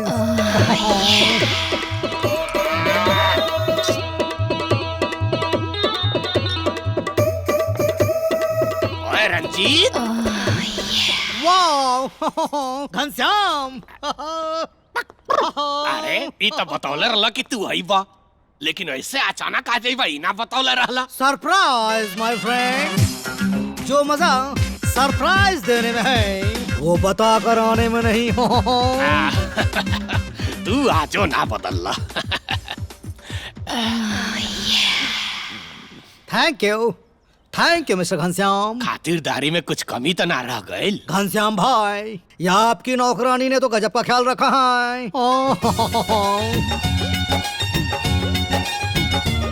अरे रंजीत, ई नौकरानी ना है, हमरा घर के सदस्य जैसन बाड़ी। Wow, what a surprise. Chaiyya Chaiyya. शांति जी। अच्छा, ये तार बेटा हुआ। या बढ़िया बढ़िया। प्रणाम। पैर छुरा अरे वाह रंजीत, तार बेटा तो विदेश में रह के भी बड़ा संस्कारी बा।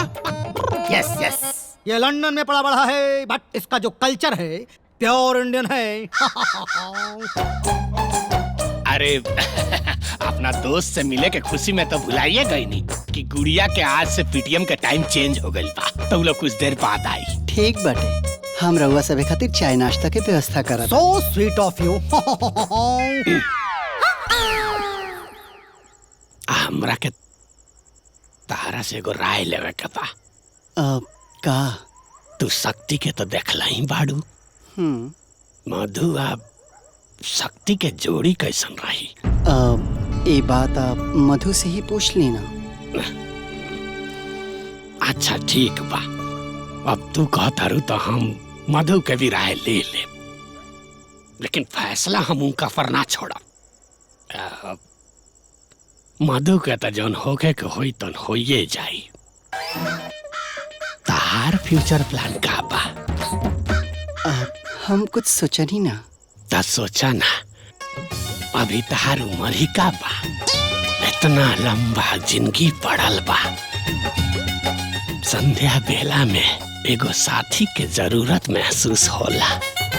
तू सोचबू तो बहुत कुछ दिखाई दी। अच्छा सेठ जी, हम चलता नहीं। हाँ। हाय दैया, सेठ जी प्लीज हमरा के छोड़ दी प्लीज। अरे शांति, तनी एक बार पिछवा तो मुड़ के देखा।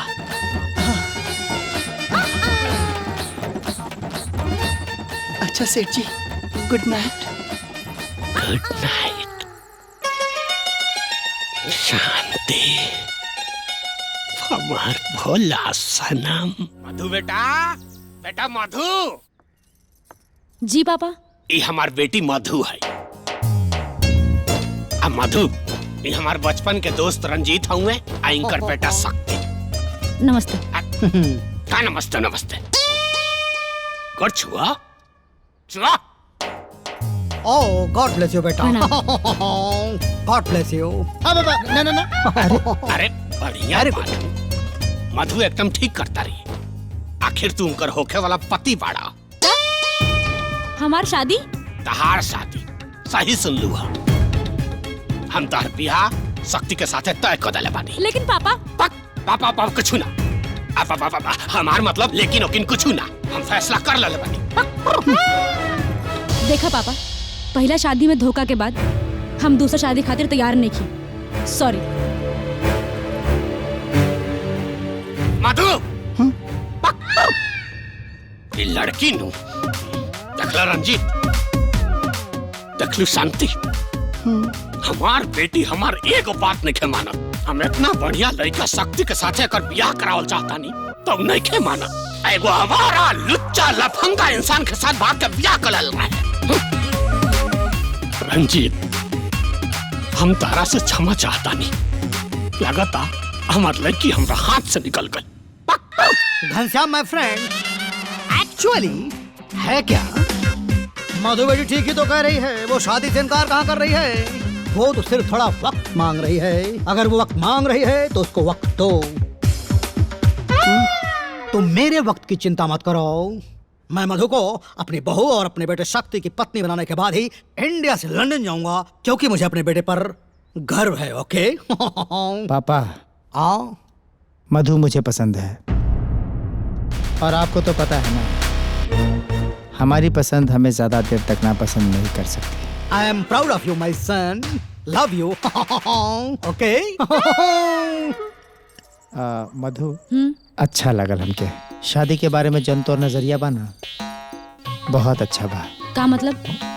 अब देखा, हम काफी खुला विचार के आदमी हैं। हमनी के शादी होखे या ना होखे वो बात के बात बा, लेकिन हमनी के फ्रेंड तब बन सकता नहीं। फ्रेंड्स?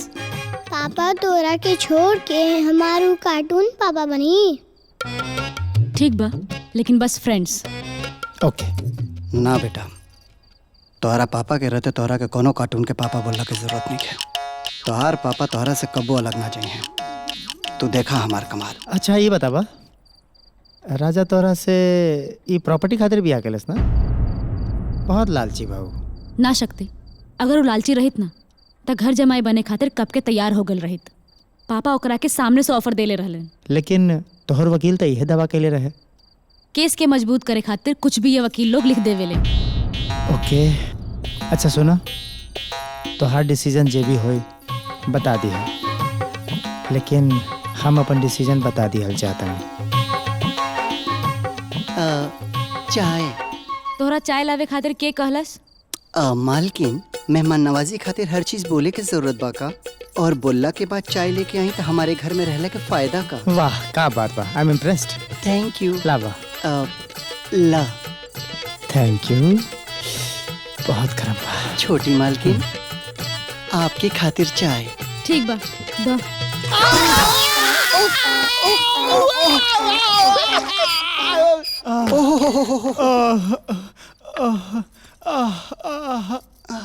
तुमने तो जला ही दिया था। थैंक गॉड चाची, तुमने आकर ठंडा कर दिया। चाची, चाय तोहरा वजह से गिरल है। सॉरी। का सॉरी? बच्ची नहीं कि तू, तोहरा के देख के सर्व करके चाहिए ना। मधु, खबरदार जे शांति के साथ बदतमीजी कइलू, क्यों अपना मम्मी से तरह बात कर ला। मम्मी? हमार मतलब केहू अपना मम्मी के उम्र के औरत से तरह बात कर ला। पापा, तू चाची खातिर हमरा के डांट रहल बाड़ा? हाँ, हम शांति खातिर कुछ कर सके। पापा, गलती चाची के रहे।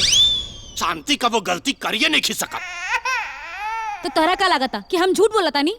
तोरा के अपना खून भरोसा नहीं के? नहीं खे। पापा! का करता नहीं सेठ जी? केहू जवान बेटी पर ऐसे हाथ उठावे लगा। अरे अभी छोट नहीं खी, लेकिन से तो गलती हो जाला। एकर मतलब रउआ थप्पड़ मार दे। रउआ बहुत गलत कईनी छोटकी मालकिन के साथ। पापा, तू हमरा ऊपर हाथ उठौला। आई हेट यू पापा, आई हेट यू। छोटकी मालकिन,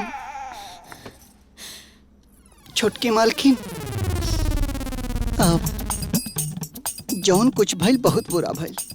कम से कम सेठ जी के हाथ तना उठावे के चाहत रहा। अरे हम उनका से कहनी है कि चल के मधु बिटिया के सॉरी बोल दा। जानता हूँ का कहना है? कहा था ना कि सॉरी के माई के फुट। माई के फुट ना होला चाची, माई फुट होला। Sorry my foot. उहे उहे उहे। अरे कहे के तो और भी बहुत कुछ कहना है, लेकिन हम का बताई का कहना है। का कहलन हा? छोड़ी मैडम जी, हमरा मुँहे से निकले नहीं। चाची, तो के हमार कसम, सच सच बतावा का कहलन हा? अब जब कसम दे दहनी तब बतावे के तब पढ़बे करी। अरे कहत रहना कि जब से पैदा भइल बिया मधुआ, हमके सिर्फ टेंशन देले बिया, खुशी कबो नहीं देले। उ तो अकेले बिया तो बर्दाश्त करत नहीं। 2-4 गो और लेकर रहता से हमरा लगे ना तो धक्का मार के निकाल देले रहती। हाँ, वैसे सॉरी, हमरा वजह से रोवा के डांट सुने के पड़ गए। ना चाची, अच्छा ही भइल, कम से कम पापा के सोच तो सामने आ गई। हम कब्बो न सोचले रहनी कि पापा ऐसन करिए चाची। मैडम, कहा कहीं तो हार तक किस्मत। मायका में ही हाल बाटे। ससुरारियों में तो सुन ले रहनी है कि रजवा बहुत बुरा रहल है। ना चाची, राजा ऐसा ना रहले। कम से कम पापा जैसन कैलन है आज हमरे साथ, ऐसन तो ऊ कब्बो न कैलन। ठीक बा चाची, अब तू जा, हम क्या अकेले छोड़ दा। ख्याल रखिए अपन, कुछ जरूरत हुई तो बता दी। जा चाची।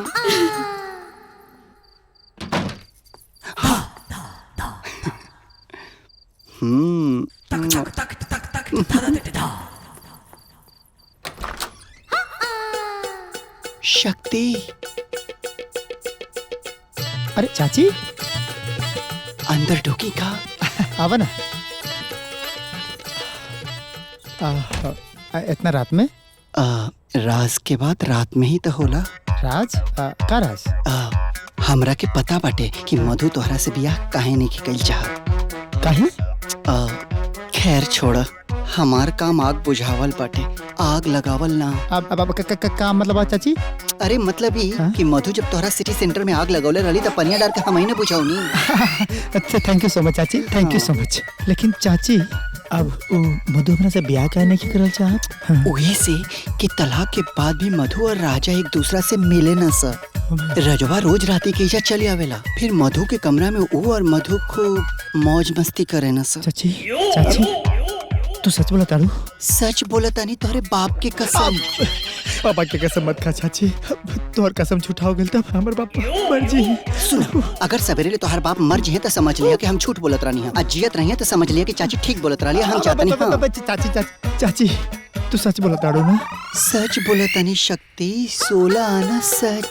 वैसे तू कहत हम तोहरे बाप से भी बात बता दे। नो, हमारे पापा के मत बताइए, हमारे पापा के ना दिल बहुत कमजोर बा, अगर उनका के कुछ हो गया तो हमार का हुई। ठीक बा, ना बताए, पर राती के तू राजा के जरूर देखी है अपना आँखें से।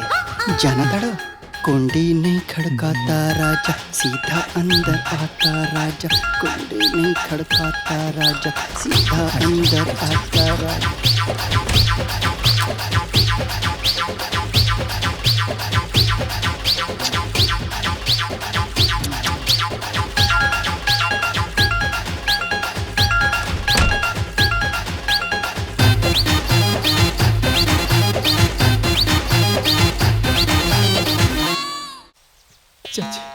चाची, चाची तू एकदम सही कहत रहलू हो।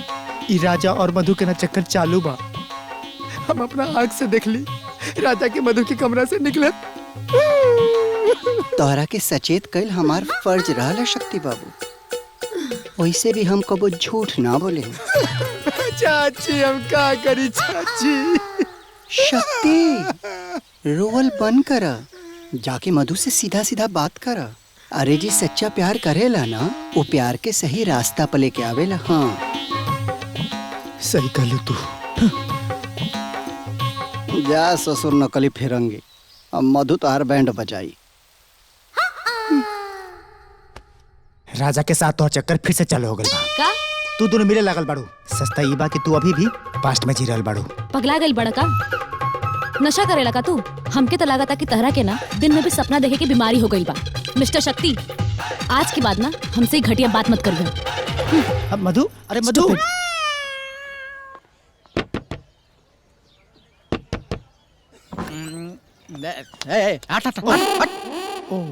केकरा से मिलक बा? हाँ बा, राजा से मिले के बा। राजा से? अरे वो तो 2 महीना पहले ही ऊपर चल गई। अच्छा, हटा। देखा, हम बहुत खतरनाक आदमी बानी। चुपचाप से हम बैठ के इंतजार कर लेता नहीं। जब वो नीचे आ जी हैं तो हम मिल ले, लेकिन जाए तो हम मिल के।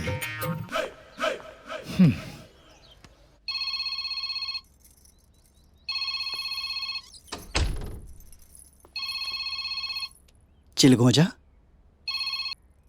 हाँ चिलगोजा बोल।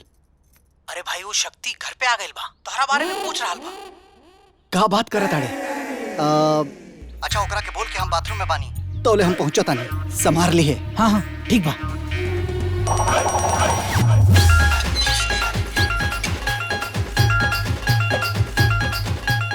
का बड़ा भाई, तू पहला आदमी बाड़ा जोन हमरे मजाक के समझ गईला। चाय पीबा? नेकी और पूछ पूछ। लेके आवा।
कसम कबूतरी के चाय पी के पेट में गैस हो गई।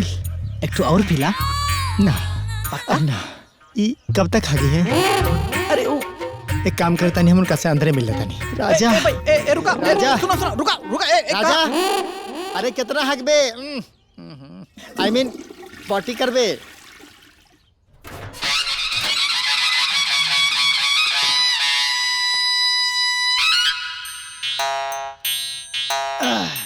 हाँ क्या हुआ तू? तब ते राजा बड़े। हाँ राजा का बात है? मधु से डिवोर्स हो चुकल बना तोहार। हाँ तो काहे मिले लोकरा से? ओ तही बात बा। अरे हम मधु से मिली चाहे कुछ करी तो आर काहे जरूरत आटे हैं? वैसे तू के बड़ा मधु के होके वाला पति है हम, बुझले? पति? नया पति? Very good. कले कले बियाह कले भाई। लाइट बिल ते भरी है, बिजली हम जलाई। अंगुरी नीचे कर अंगुरी। काहे कि मधु से बियाह हम करब और फिर सीधा लंदन, बुझले? सुन ले। ए भाई छी छी छी बड़ा बेशर्म आदमी बड़ा हो। अरे बेशरम ना मर्दे, महाबेशरम कहा महाबेशरम। लेकिन एगो बात याद रखी है बाबू, तू एजा से बियाह करके लेके लंदन जीबे, हम एक फोन करब तो वापस इंडिया चले ही। ओए कब ना हो सकेला ई?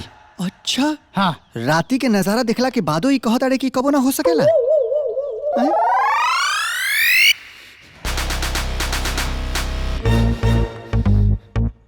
कसम कबूतरी के कुछ भी हो जाए मधु से बियाह हम करके रहा।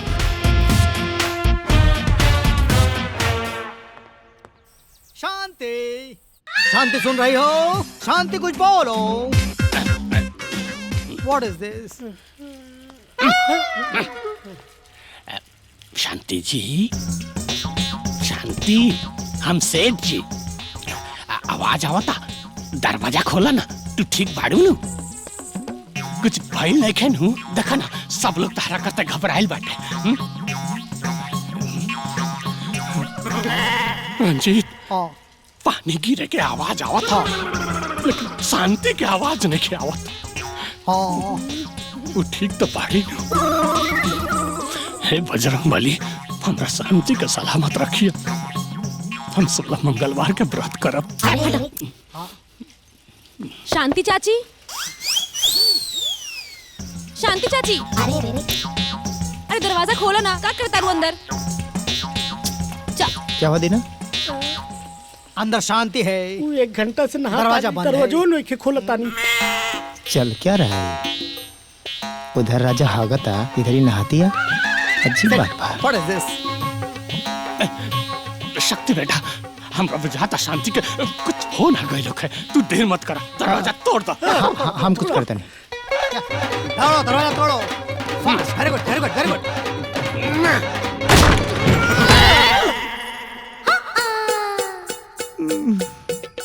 शांति शांति तू ठीक तो पड़ी ना?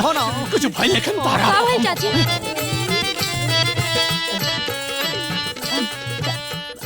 चाची या देवी सर्वभूतेषु दुर्गारूपेण संस्थिता नमस्तस्यै नमस्तस्यै नमस्तस्यै नमो नमः।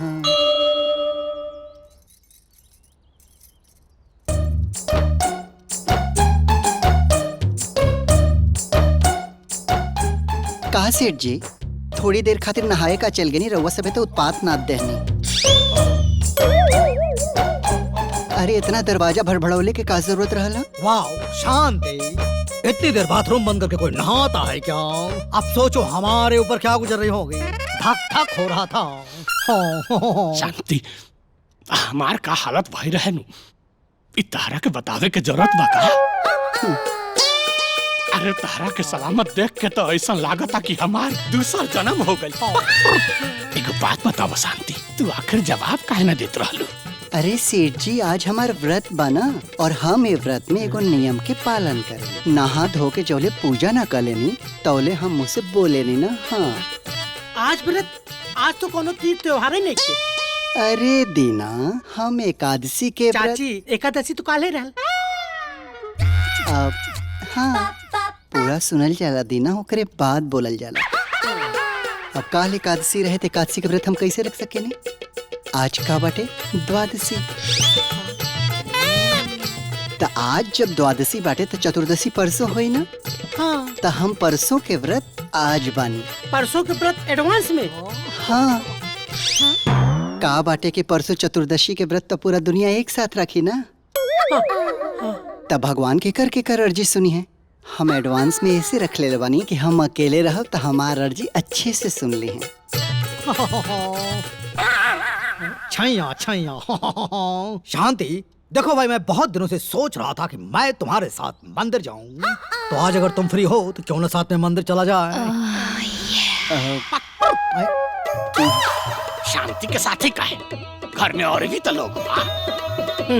घनश्याम माय ब्रो, घर में बहुत लोग हैं लेकिन जितनी धार्मिक शांति है उतना धार्मिक कोई नहीं है। ओके। छैया छैया। ये बात तो बिल्कुल सही बा। सही कहा तारा रंजीत। शांति, आज तू व्रत बढ़ नहीं बाड़ू तो हम कहत रहनिया कि आज सब लोग काहे ना मंदिर चले। यस जी सेठ जी। तू क्या इतना खुश होता रहा? तू यहाँ घर में रह के रखवाली कर। Yes exactly. शांति चले चला। भगवान, हमरा ललिता के तो बहुत पहले छीन लला। हम तारा से कबो शिकायत ना करनी।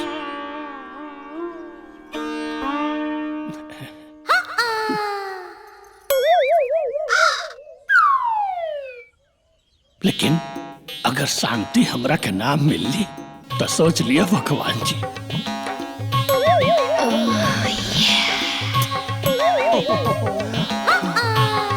तारा पर से हमार भरोसा उठ जाए। प्लीज भगवान जी।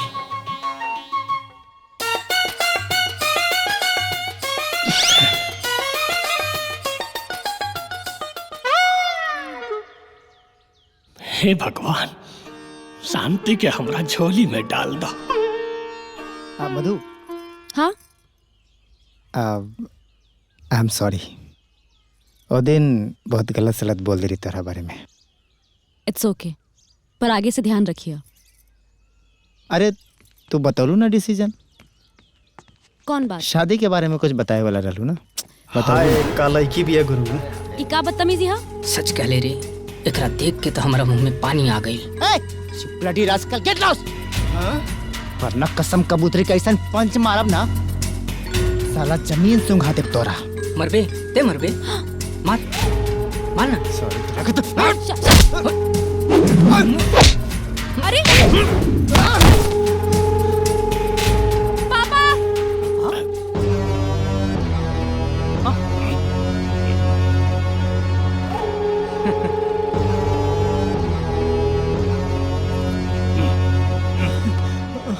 What is this बेटा?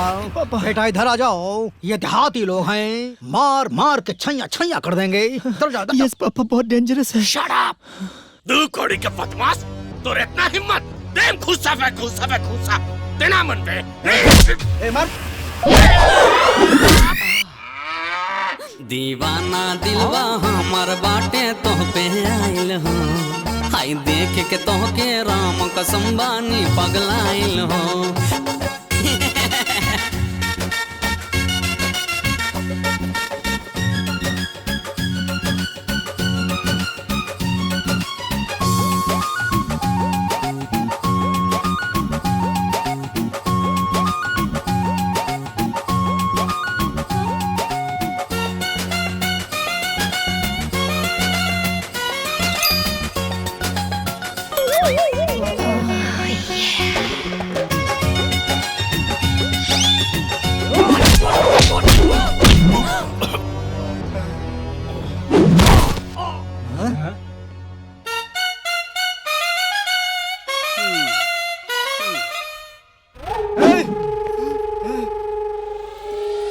पतरी कमरिया पतर पतर उठवा किस कारी गजरा बड़ा सरप्राइज। बड़ी फरहर छैया छैया लमहर चाची नंबर 1 बड़ी फरहर छरहर बाड़ी लमहर चाची नंबर 1 बड़ी फरहर छरहर बाड़ी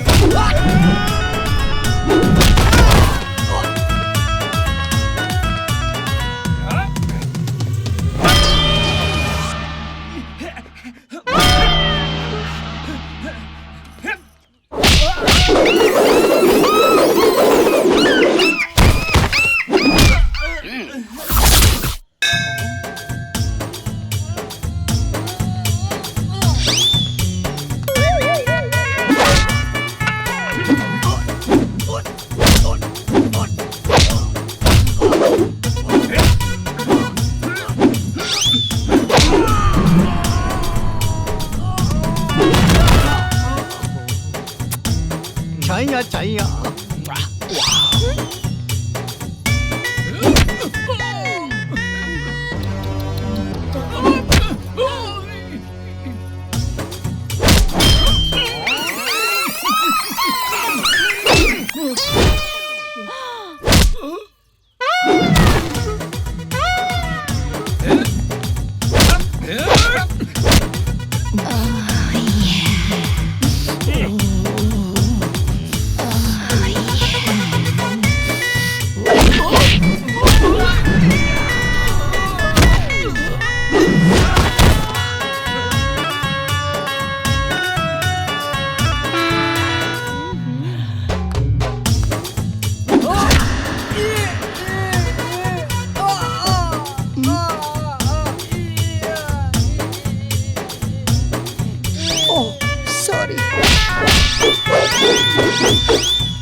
छैया छैया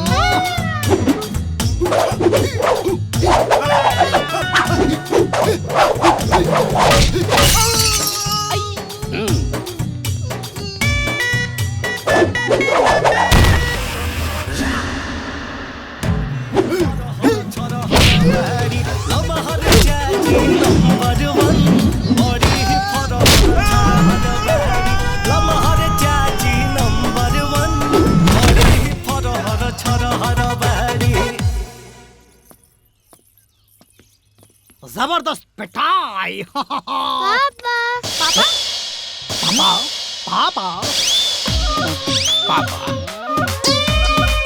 पापा हमार मतलब ही रहला पापा रहतन त बहुत ज्यादा मरतन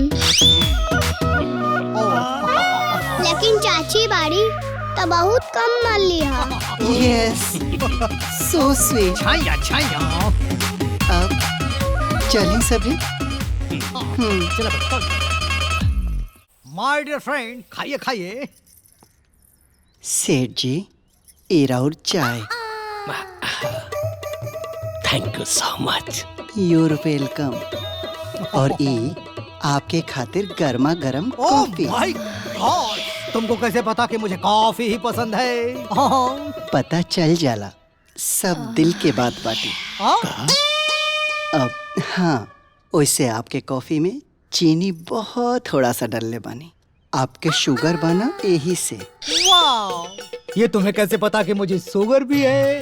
पता चल जाला सब एहसास के बात होला। हाँ का शांति जी हमरा चाय में तो मलाई नहीं है। ओ काबाना सेठ जी कि मलाई हम रंजीत जी खातिर बचा के रख ले बानी। रंजीत जी के चावल दाल के संगे मलाई बहुत पसंद है। और फिर जाना तानी मलाई खैला से जवानी ढेर दिन ले बरकरार रहेला है ना जी। अच्छा हम कमरा में जाता नहीं। रंजीत जी कोनो भी चीज की जरूरत होई मांग ले। ओके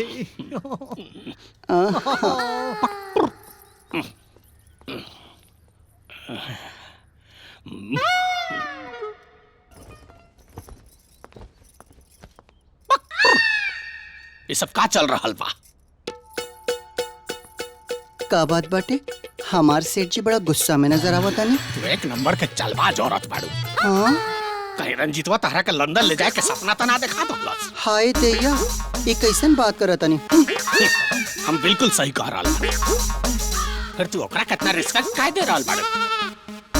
रंजीतवा के मलाई खियावल जा रहा बा, ओकर जवानी बचावल जा रहा बा। हम तारा नजर में बूढ़ लौकता नहीं। सेठ जी कुछ बोलता नहीं। हम तो उनका ऐसे रिस्पेक्ट करत रहनी हो को आपके दोस्त हमें। हाँ काहे के दोस्त था? वो एक नंबर के झूठा बेकार और मक्कार आदमी बा। सेठ जी हमरा के तो कुल नहीं ना मालूम। हम तो अतिथि देवो भव में विश्वास रखे नहीं। हाँ काहे के अतिथि देवो भव? वो एक नंबर के अतिथि राक्षसो भव हा। देखा तू ओकरा के इतना रिस्पेक्ट मत दिहल करा, कहीं हमरा अटैक ना आ जाए। सेठ जी हम आपके अटैक के पूरा ख्याल रखब। छैया छैया, व्हाट इज दिस? ये पूरी दाल ब्लैक हो चुकी है। घनश्याम बहुत गलत काम कर रहा है। मेरी प्रेमिका के साथ गुटरगू, ये बहुत नजदीकी वाला मामला है।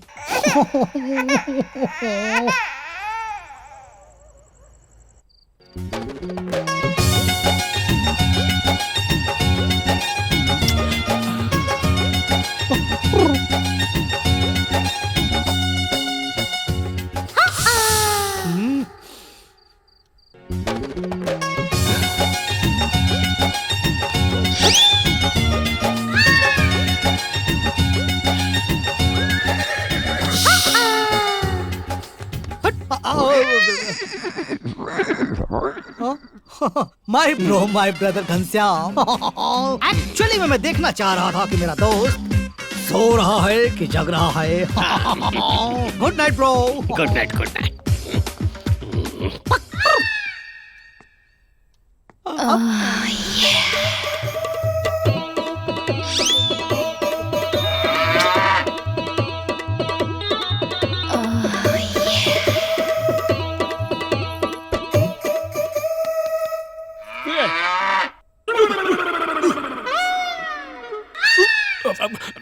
भीतरी का देखा तानी?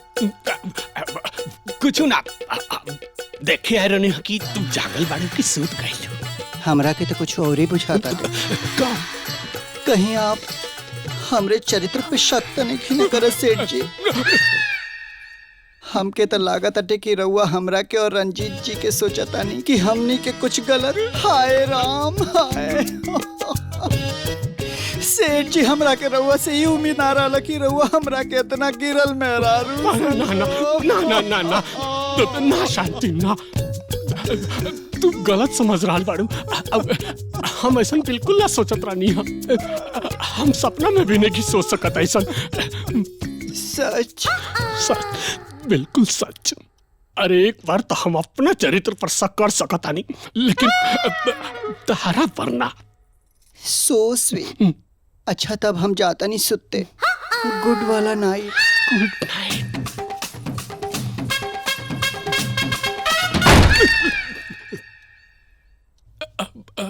गुड नाइट शांति।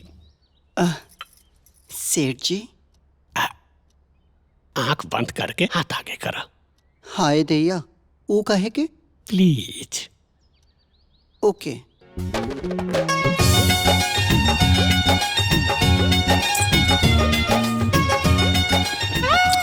ईकुल कहा सेठ जी? देखा शांति, हम चाहता नहीं कि तू ही घर के जिम्मेदारी अभी से उठा ला। हम कुछ समझनी ना। देखा हम साफ साफ कहे के चाहता नहीं, हम तारा से प्रेम करे नहीं। हाँ? तारा से ब्याह कर चाहता नहीं। ये कैसन बात करता नहीं सेठ जी?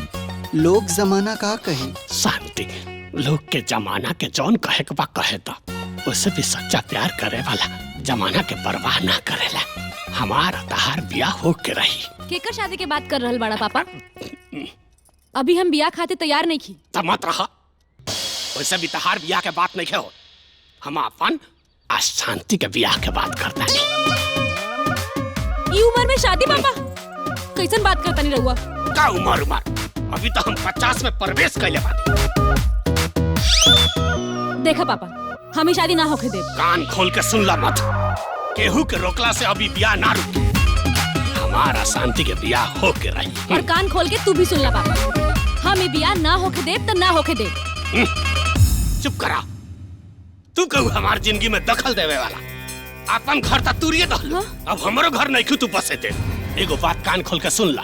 अब एक शब्द भी बोल लू नू तो अब ये तार बोरिया बिस्तर बांध के बाहर फेंक दे। जा यहाँ से।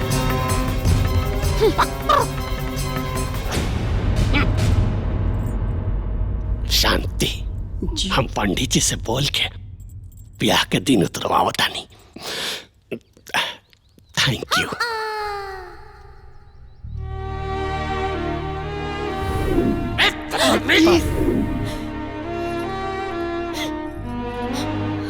अब एक शब्द भी बोल लू नू तो अब ये तार बोरिया बिस्तर बांध के बाहर फेंक दे।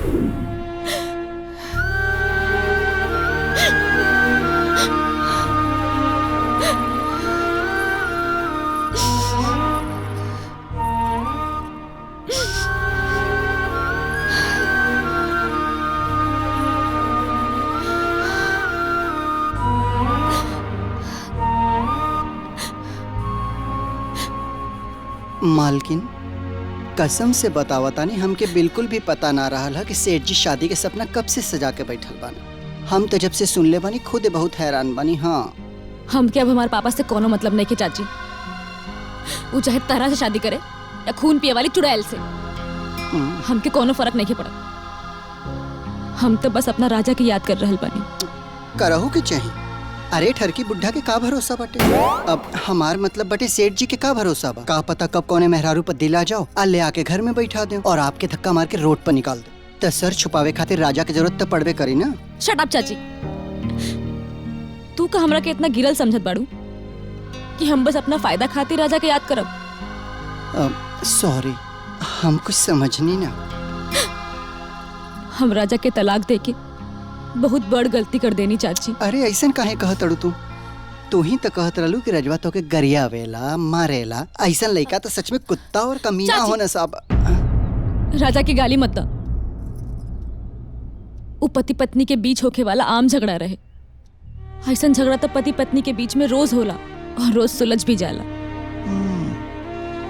और ऐसा छोट छोट बात पर पति पत्नी के तलाक होके लागल तो सब पति पत्नी के तलाक ही हो जाए।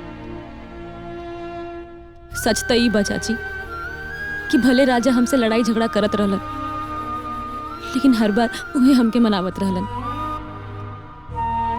तू सही कहत रहलू चाची कि ससुराल से बिगाड़ हो जाओ या प्यार करे वाला पति से अलगा हो जाओ, मायका का कोनो भी जगह इज्जत ना होला। लेकिन हम अपन नादानी में राजा के तो दुख पहुंचौली ही। तलाक लेके उनकरा के गुड़िया से भी दूर कर देनी। अब जब तोहरा के तोहरा गलती के एहसास हो गइल बाटे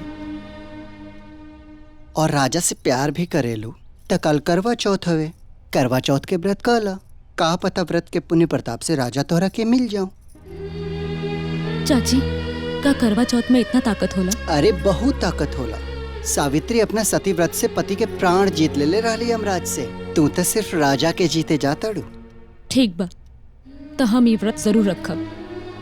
बाप के आईना दिखावते पति खूबी का खान नजर आवे लागल। यह बतिया पहले समझ गई रहती तो इतना महाभारत ना भइल रही। चक्कर से पैदल बकलो लड़की। कुछ कहलू हा का? अब ना, हम तो यही कहत रहनी है कि अब जब मानिए गइल बाड़ू तो राजा के फोन कला।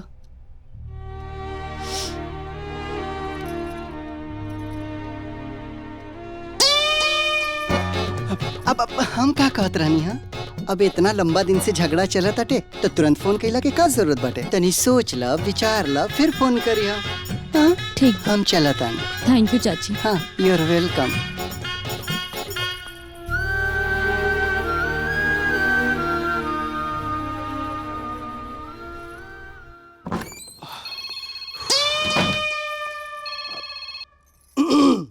हेलो राजा, हम मधु। कैसन बाड़ा? तोहरा से का मतलब? फोन काहे कैलू है? आई एम सॉरी राजा, I am so sorry. Oh sorry. ये सॉरी का नया नाटक का बाटे? अनजान मत बना राजा, हमके हमार गलती के एहसास हो गइल बा। ओ हो। ये गलती के एहसास भइला खातिर कोनो ट्यूशन व्यूशन रख लू है का? ताना मार रहल बड़ा, मार लो, लेकिन हमके माफ कर दो। तोहरा के माफ कर दी हैं? जे हमरा के अकेले तड़पत छोड़ के चल गई ओकरा के माफ कर दी। भरी अदालत में समाज के सामने हमरा के जलील कैलू, हम तोहरा के माफ कर दी। हमरा के हमरा बेटी से अलग कर देलू, तोहरा के माफ कर दी। मधु, ना तो हम तोहरा के कभी माफ करब, ना ही तोहर कभी शकल देखब। हाँ, लेकिन हमके तो तहार चेहरा देखे के बा। काल हम तोहरा खातिर करवा चौथ के व्रत रखब और तुहार चेहरा देख के ही हम व्रत खोलब। प्लीज आ जाइए। फोन रखा। हेलो हेलो राजा। माफ तो हम तोहरा के तभी कर देनी जब तोहरे आंख में पछतावा के आंसू देखनी। पर सॉरी डाली, काल हम ना आ सके। काहे से कि तोहार बाप अगर हमरा के ना देखी तो बुढ़वा पगला जाए और फिर राजा के सामने देख के शक्ति पगला जाए। ऐसे ना आ सके नहीं डार्लिंग, सॉरी। पर जल्दी ये मुलाकात हुई। चाची, चाची। कहा भइल छोटी मालकिन? चाची। तारा। चाची। हाँ। वो ना आई है। सुना, भगवान के भक्ति ई सोच के ना कल जाला कि भगवान आई है कि ना आई है। तू बस व्रत रखा, व्रत में तोहरे पुण्य प्रताप होई ना तो राजा आ जाइए। ठीक बा। ठीक बा। ए प्यारा से चेहरा पर उदासी ठीक ना लगेला, स्माइल करत रहा। बाय।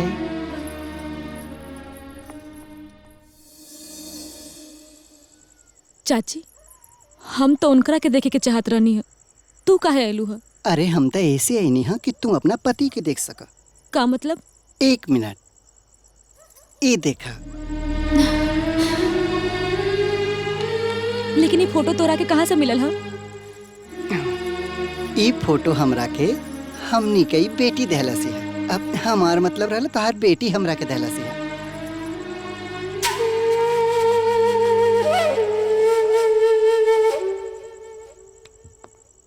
तू जनु चचिया के चक्कर में लट्टू भइल बाड़ा ना, घंटा कुछ न मिली तोरा के। वो चचिया कितना चालाक बिया ना, तोरा के खबर नहीं खे। वो चचिया हमरा के कहत रहिया कि मधु तोरा खातिर व्रत के ले बिया। व्रत तुरवा दिलस राजा के फोटो दिखा के। का बकवास करता है? अरे वह जे आंख से देख ले बानी वह बोला तानी। तोरा के तो कुछ खबर बा ना? तोरा के याद बा कि काहे खातिर अलमनी आइजा? हां, अरे हमनी के लंदन के कंपनी ने डूबे के कगार पर बा। लंदन के पुलिस ढूंढ रहल बा हमनी के। अगर मधु के प्रॉपर्टी हाथ ना लागल ना तो जेल में नजर आब हमनी के। काल के काल बिया होके के चाहिए मधु के साथ हमार। काल के कल सारा प्रॉपर्टी हमनी के नाम होके के चाहिए। छैया अब इन तक लोग रंजीत के कॉमेडी देख ले बा। अब असली चेहरा देखी, खलनायकी वाला। काल का काल बिया होई वो जैसे हम चाह। छैया शांति, अब तक तू करवा चौथ भी मना लालू। अब हमरा से बर्दाश्त नहीं होत। तू कहता काले पंडित जी के बुला के ब्याह के दिन उतरवा लेता नहीं। सेठ जी, रउआ उम्र के लिहाज नहीं करत, कोनो बात नहीं है, लेकिन कम से कम हैसियत तो देखी। अरे कहाँ रउआ करोड़पति और कहाँ हम आपके घर के नौकरानी। अरे दुनिया वालन के पता चली ना तो आपके जग हंसाई हुई। हाँ,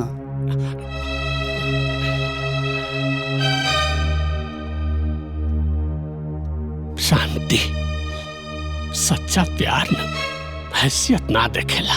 सच्चा प्यार अमीरी गरीबी ना देखेला। वो कहावत नहीं कुछ सुन ले, इश्क न चाहे जिसको यार, फिर वो नाचे बीच बाजार। ये बात सिर्फ रउए पर लागू होता टे कि औरी केहू पर भी लागू होला? हम समझनी ना। राजा के मधु से काहे के अलग करा देनी?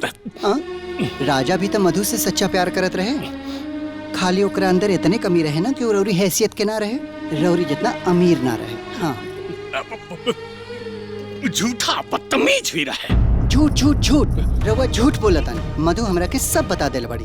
राजा मधु से बहुत प्यार करत रहे, लेकिन राजा के गरीबी रौरी आंखी में गड़त रहे और जब आप अपने दामाद के खुददारी ना खरीद पौनी अपना पैसा से तो ओकरा के मधु से अलग कर देनी। हाँ ये सब झूठ है। यह सच बटे सेठ जी, यह सच।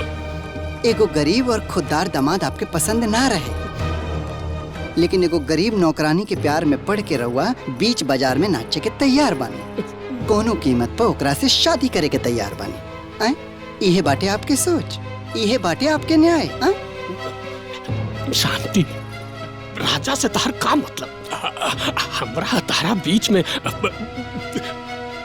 राजा कहाँ से आ गए? अरे सेठ जी, जब रउआ राजा के सच्चा प्यार ना समझ पाऊनी तो हम कैसे मान लें कि राउर प्यार हमरा खातिर सच्चा बाटे? वो महज एगो आकर्षण चाहे हवस भी तो हो सकेला। बस कर शांति, बस कर। इससे आगे हम नहीं सुन सकत। आज तू हमार आँख खोल डालू। आज से पहले ऐसा बात हमरा से केहू ना कहले रहा, जब तू आज कह डालू। ठीक बा, हम आज राजा के लगे जाए, उनका सामने हाथ जोड़े, माफी मांगे और उनका के वापस लेके आए, और फिर राजा मधु के फिर से मिलवा दे। Thank you. घनश्याम, बंद करो अपना ये मेलोड्रामा। तुम अपने दामाद से माफी मांग लोगे, तुम्हारा दामाद तुम्हारी बेटी को माफ कर देगा, तो मेरा बेटा क्या तेल लेने जाएगा? ये सबका बदतमीजी है, हमको समझ नहीं ना। ओ छैया छैया, मैं तुम्हें सारी कहानी डिटेल में सुनाता हूँ। दरअसल बिजनेस में मेरा बड़ा लॉस हो गया, मैं कर्ज में डूब गया, मेरा सब कुछ बिक गया, और तभी मुझे पता चला कि तुम्हारी बेटी का तलाक हो गया है। फिर मेरे दिमाग में प्लान आया कि क्यों ना अपने बेटे की शादी तुम्हारी बेटी से करवा दूं और तुम्हारी सारी प्रॉपर्टी अपने नाम करवा दूं। लेकिन यहाँ तो कहानी बदल गई है, इसलिए हमें अपना किरदार बदलना पड़ा। अब कहानी में ट्विस्ट ये है कि मधु और शक्ति की शादी आज ही होगी और सारी प्रॉपर्टी तुम्हें आज ही मेरे नाम करनी पड़ेगी। मुझे पता है कि तुम ये सब आसानी से मानने वाले हो नहीं, इसलिए सब कुछ जबरिया होगा। तुम्हारी जानकारी के लिए बता दूं कि नीचे वकील आ चुके हैं, साथ में पंडित भी आ चुके हैं और बाराती आ चुके हैं, वो भी मास्क लगाकर। मूव बेटे। Yes papa. अपने होने वाले ससुर को प्यार मोहब्बत से जरा केयर करो। Yes papa. जब तक तुम केयर करोगे तब तक मैं तुम्हारी होने वाली मम्मी से थोड़ी सी प्यार मोहब्बत की बातें कर लेता हूँ। मूव। कहाँ? लंदन। कभी लंदन गई हो? ना, हमरा के जाहो के नहीं खे, सेठ जी के लेके जाएं। सेठ जी लंदन जाके क्या झंडा उड़ाएंगे? हाँ, सेठ जी की बेटी जाएगी हमारे बेटे के लिए और मेरे लिए तुम चलोगी। सेठ जी। Shut up, move darling. चलिए ससुर जी। चलो। चलिए ससुर जी। Move baby. चलो। छैया छैया।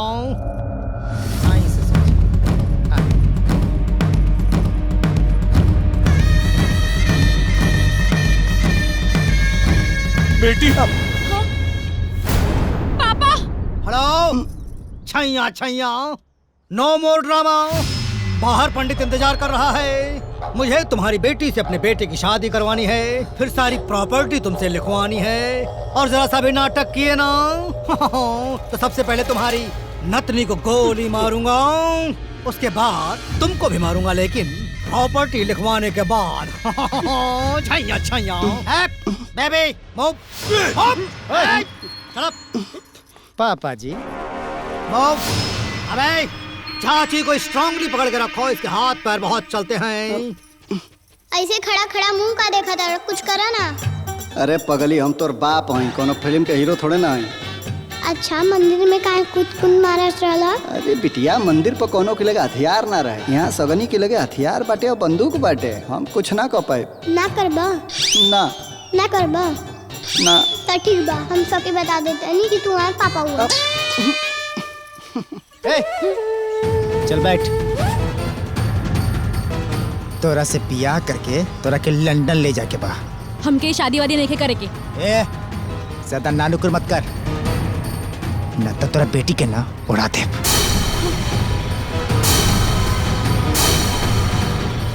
ऐसे भी ना तोरा बेटी से मतलब नहीं किया हमरा, तोरा से मतलब बा, बुझले? काश एजा हमार राजा होते तो दोनों बाप बेटा के ऊ हाल करते ना कि दोनों बाप बेटा सपनों में भी ना भूलते। मारब ना भी ज्यादा राजा का नाम ले लेता। पापा इजा बाड़े का पापा एजा? हाँ मम्मी, चाची चाची ना पापा हुए।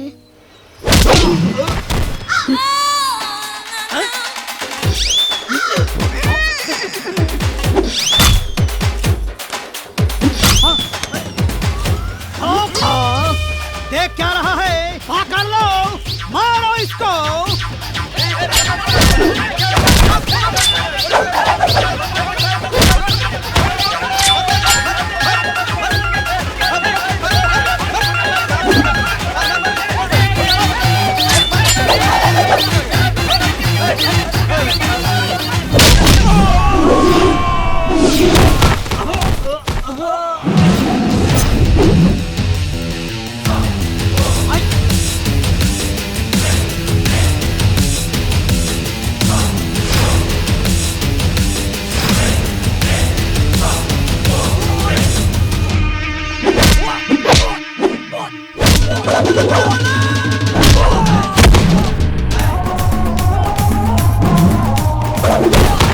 Hello police.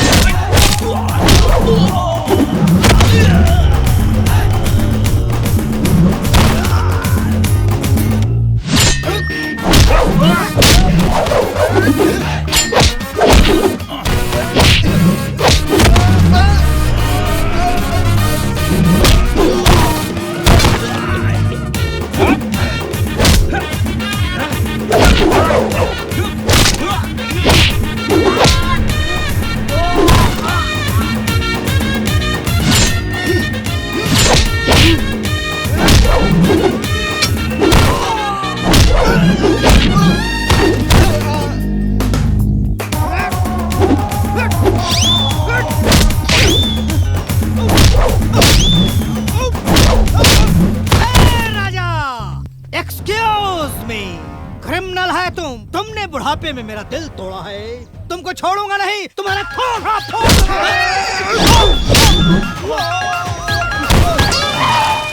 चुप, अब मैं तुम्हारा भी थोबड़ा खराब कर।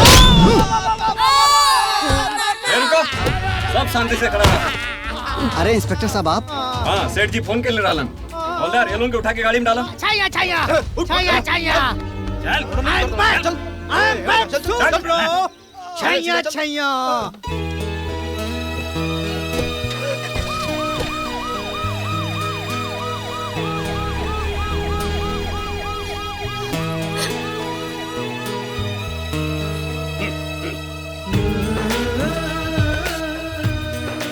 राजा, तू हमरा खातिर इतना कुछ कइला, वो भी तलाक के बाद। कोर्ट हमारा रिश्ता तोड़ ले रहे, हमारा प्यार ना।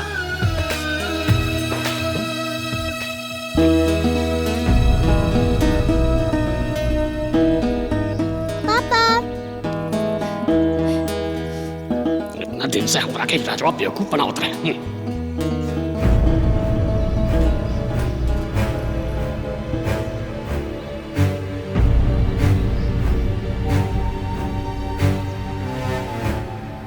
सॉरी ससुर जी, आपके दिल टूट गए हमरा वजह से, लेकिन का करी, बेटी के खातिर करे के पड़ल हमके। गुस्सा छोड़ नानू, तोके तो पापा के थैंक यू बोले के चाहिए। चाची बन के सब गलती सुधार देना, पापा के माफ कर दो। ना मन मना, ना मन बट ठीक बा, हमनी के जातन। चला पापा, चला मम्मी। रुका, जौन इंसान बेटी के प्यार में अपन वजूद तक बदल दौलस, आदमी से औरत हो गई, वो हमरा बेटी से कितना प्यार करत हुई, ये हम ना समझ पाऊनी। हम हमेशा तारा पर शर्म कैनी, जबकि तहारे जैसन दामाद पाके था हमार सीना फक्र से चौड़ा हो जाए के चाहिए। माफी तहारा के ना, माफी तब हमरा के तहारा से मांगे के चाहिए।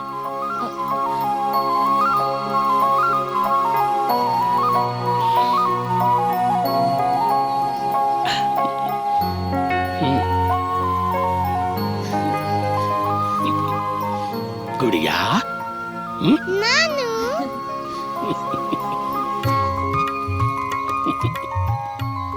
लेकिन बुढ़ौती में जौन कुछ तू हमरा साथे कैला नु ठीक ना कैला।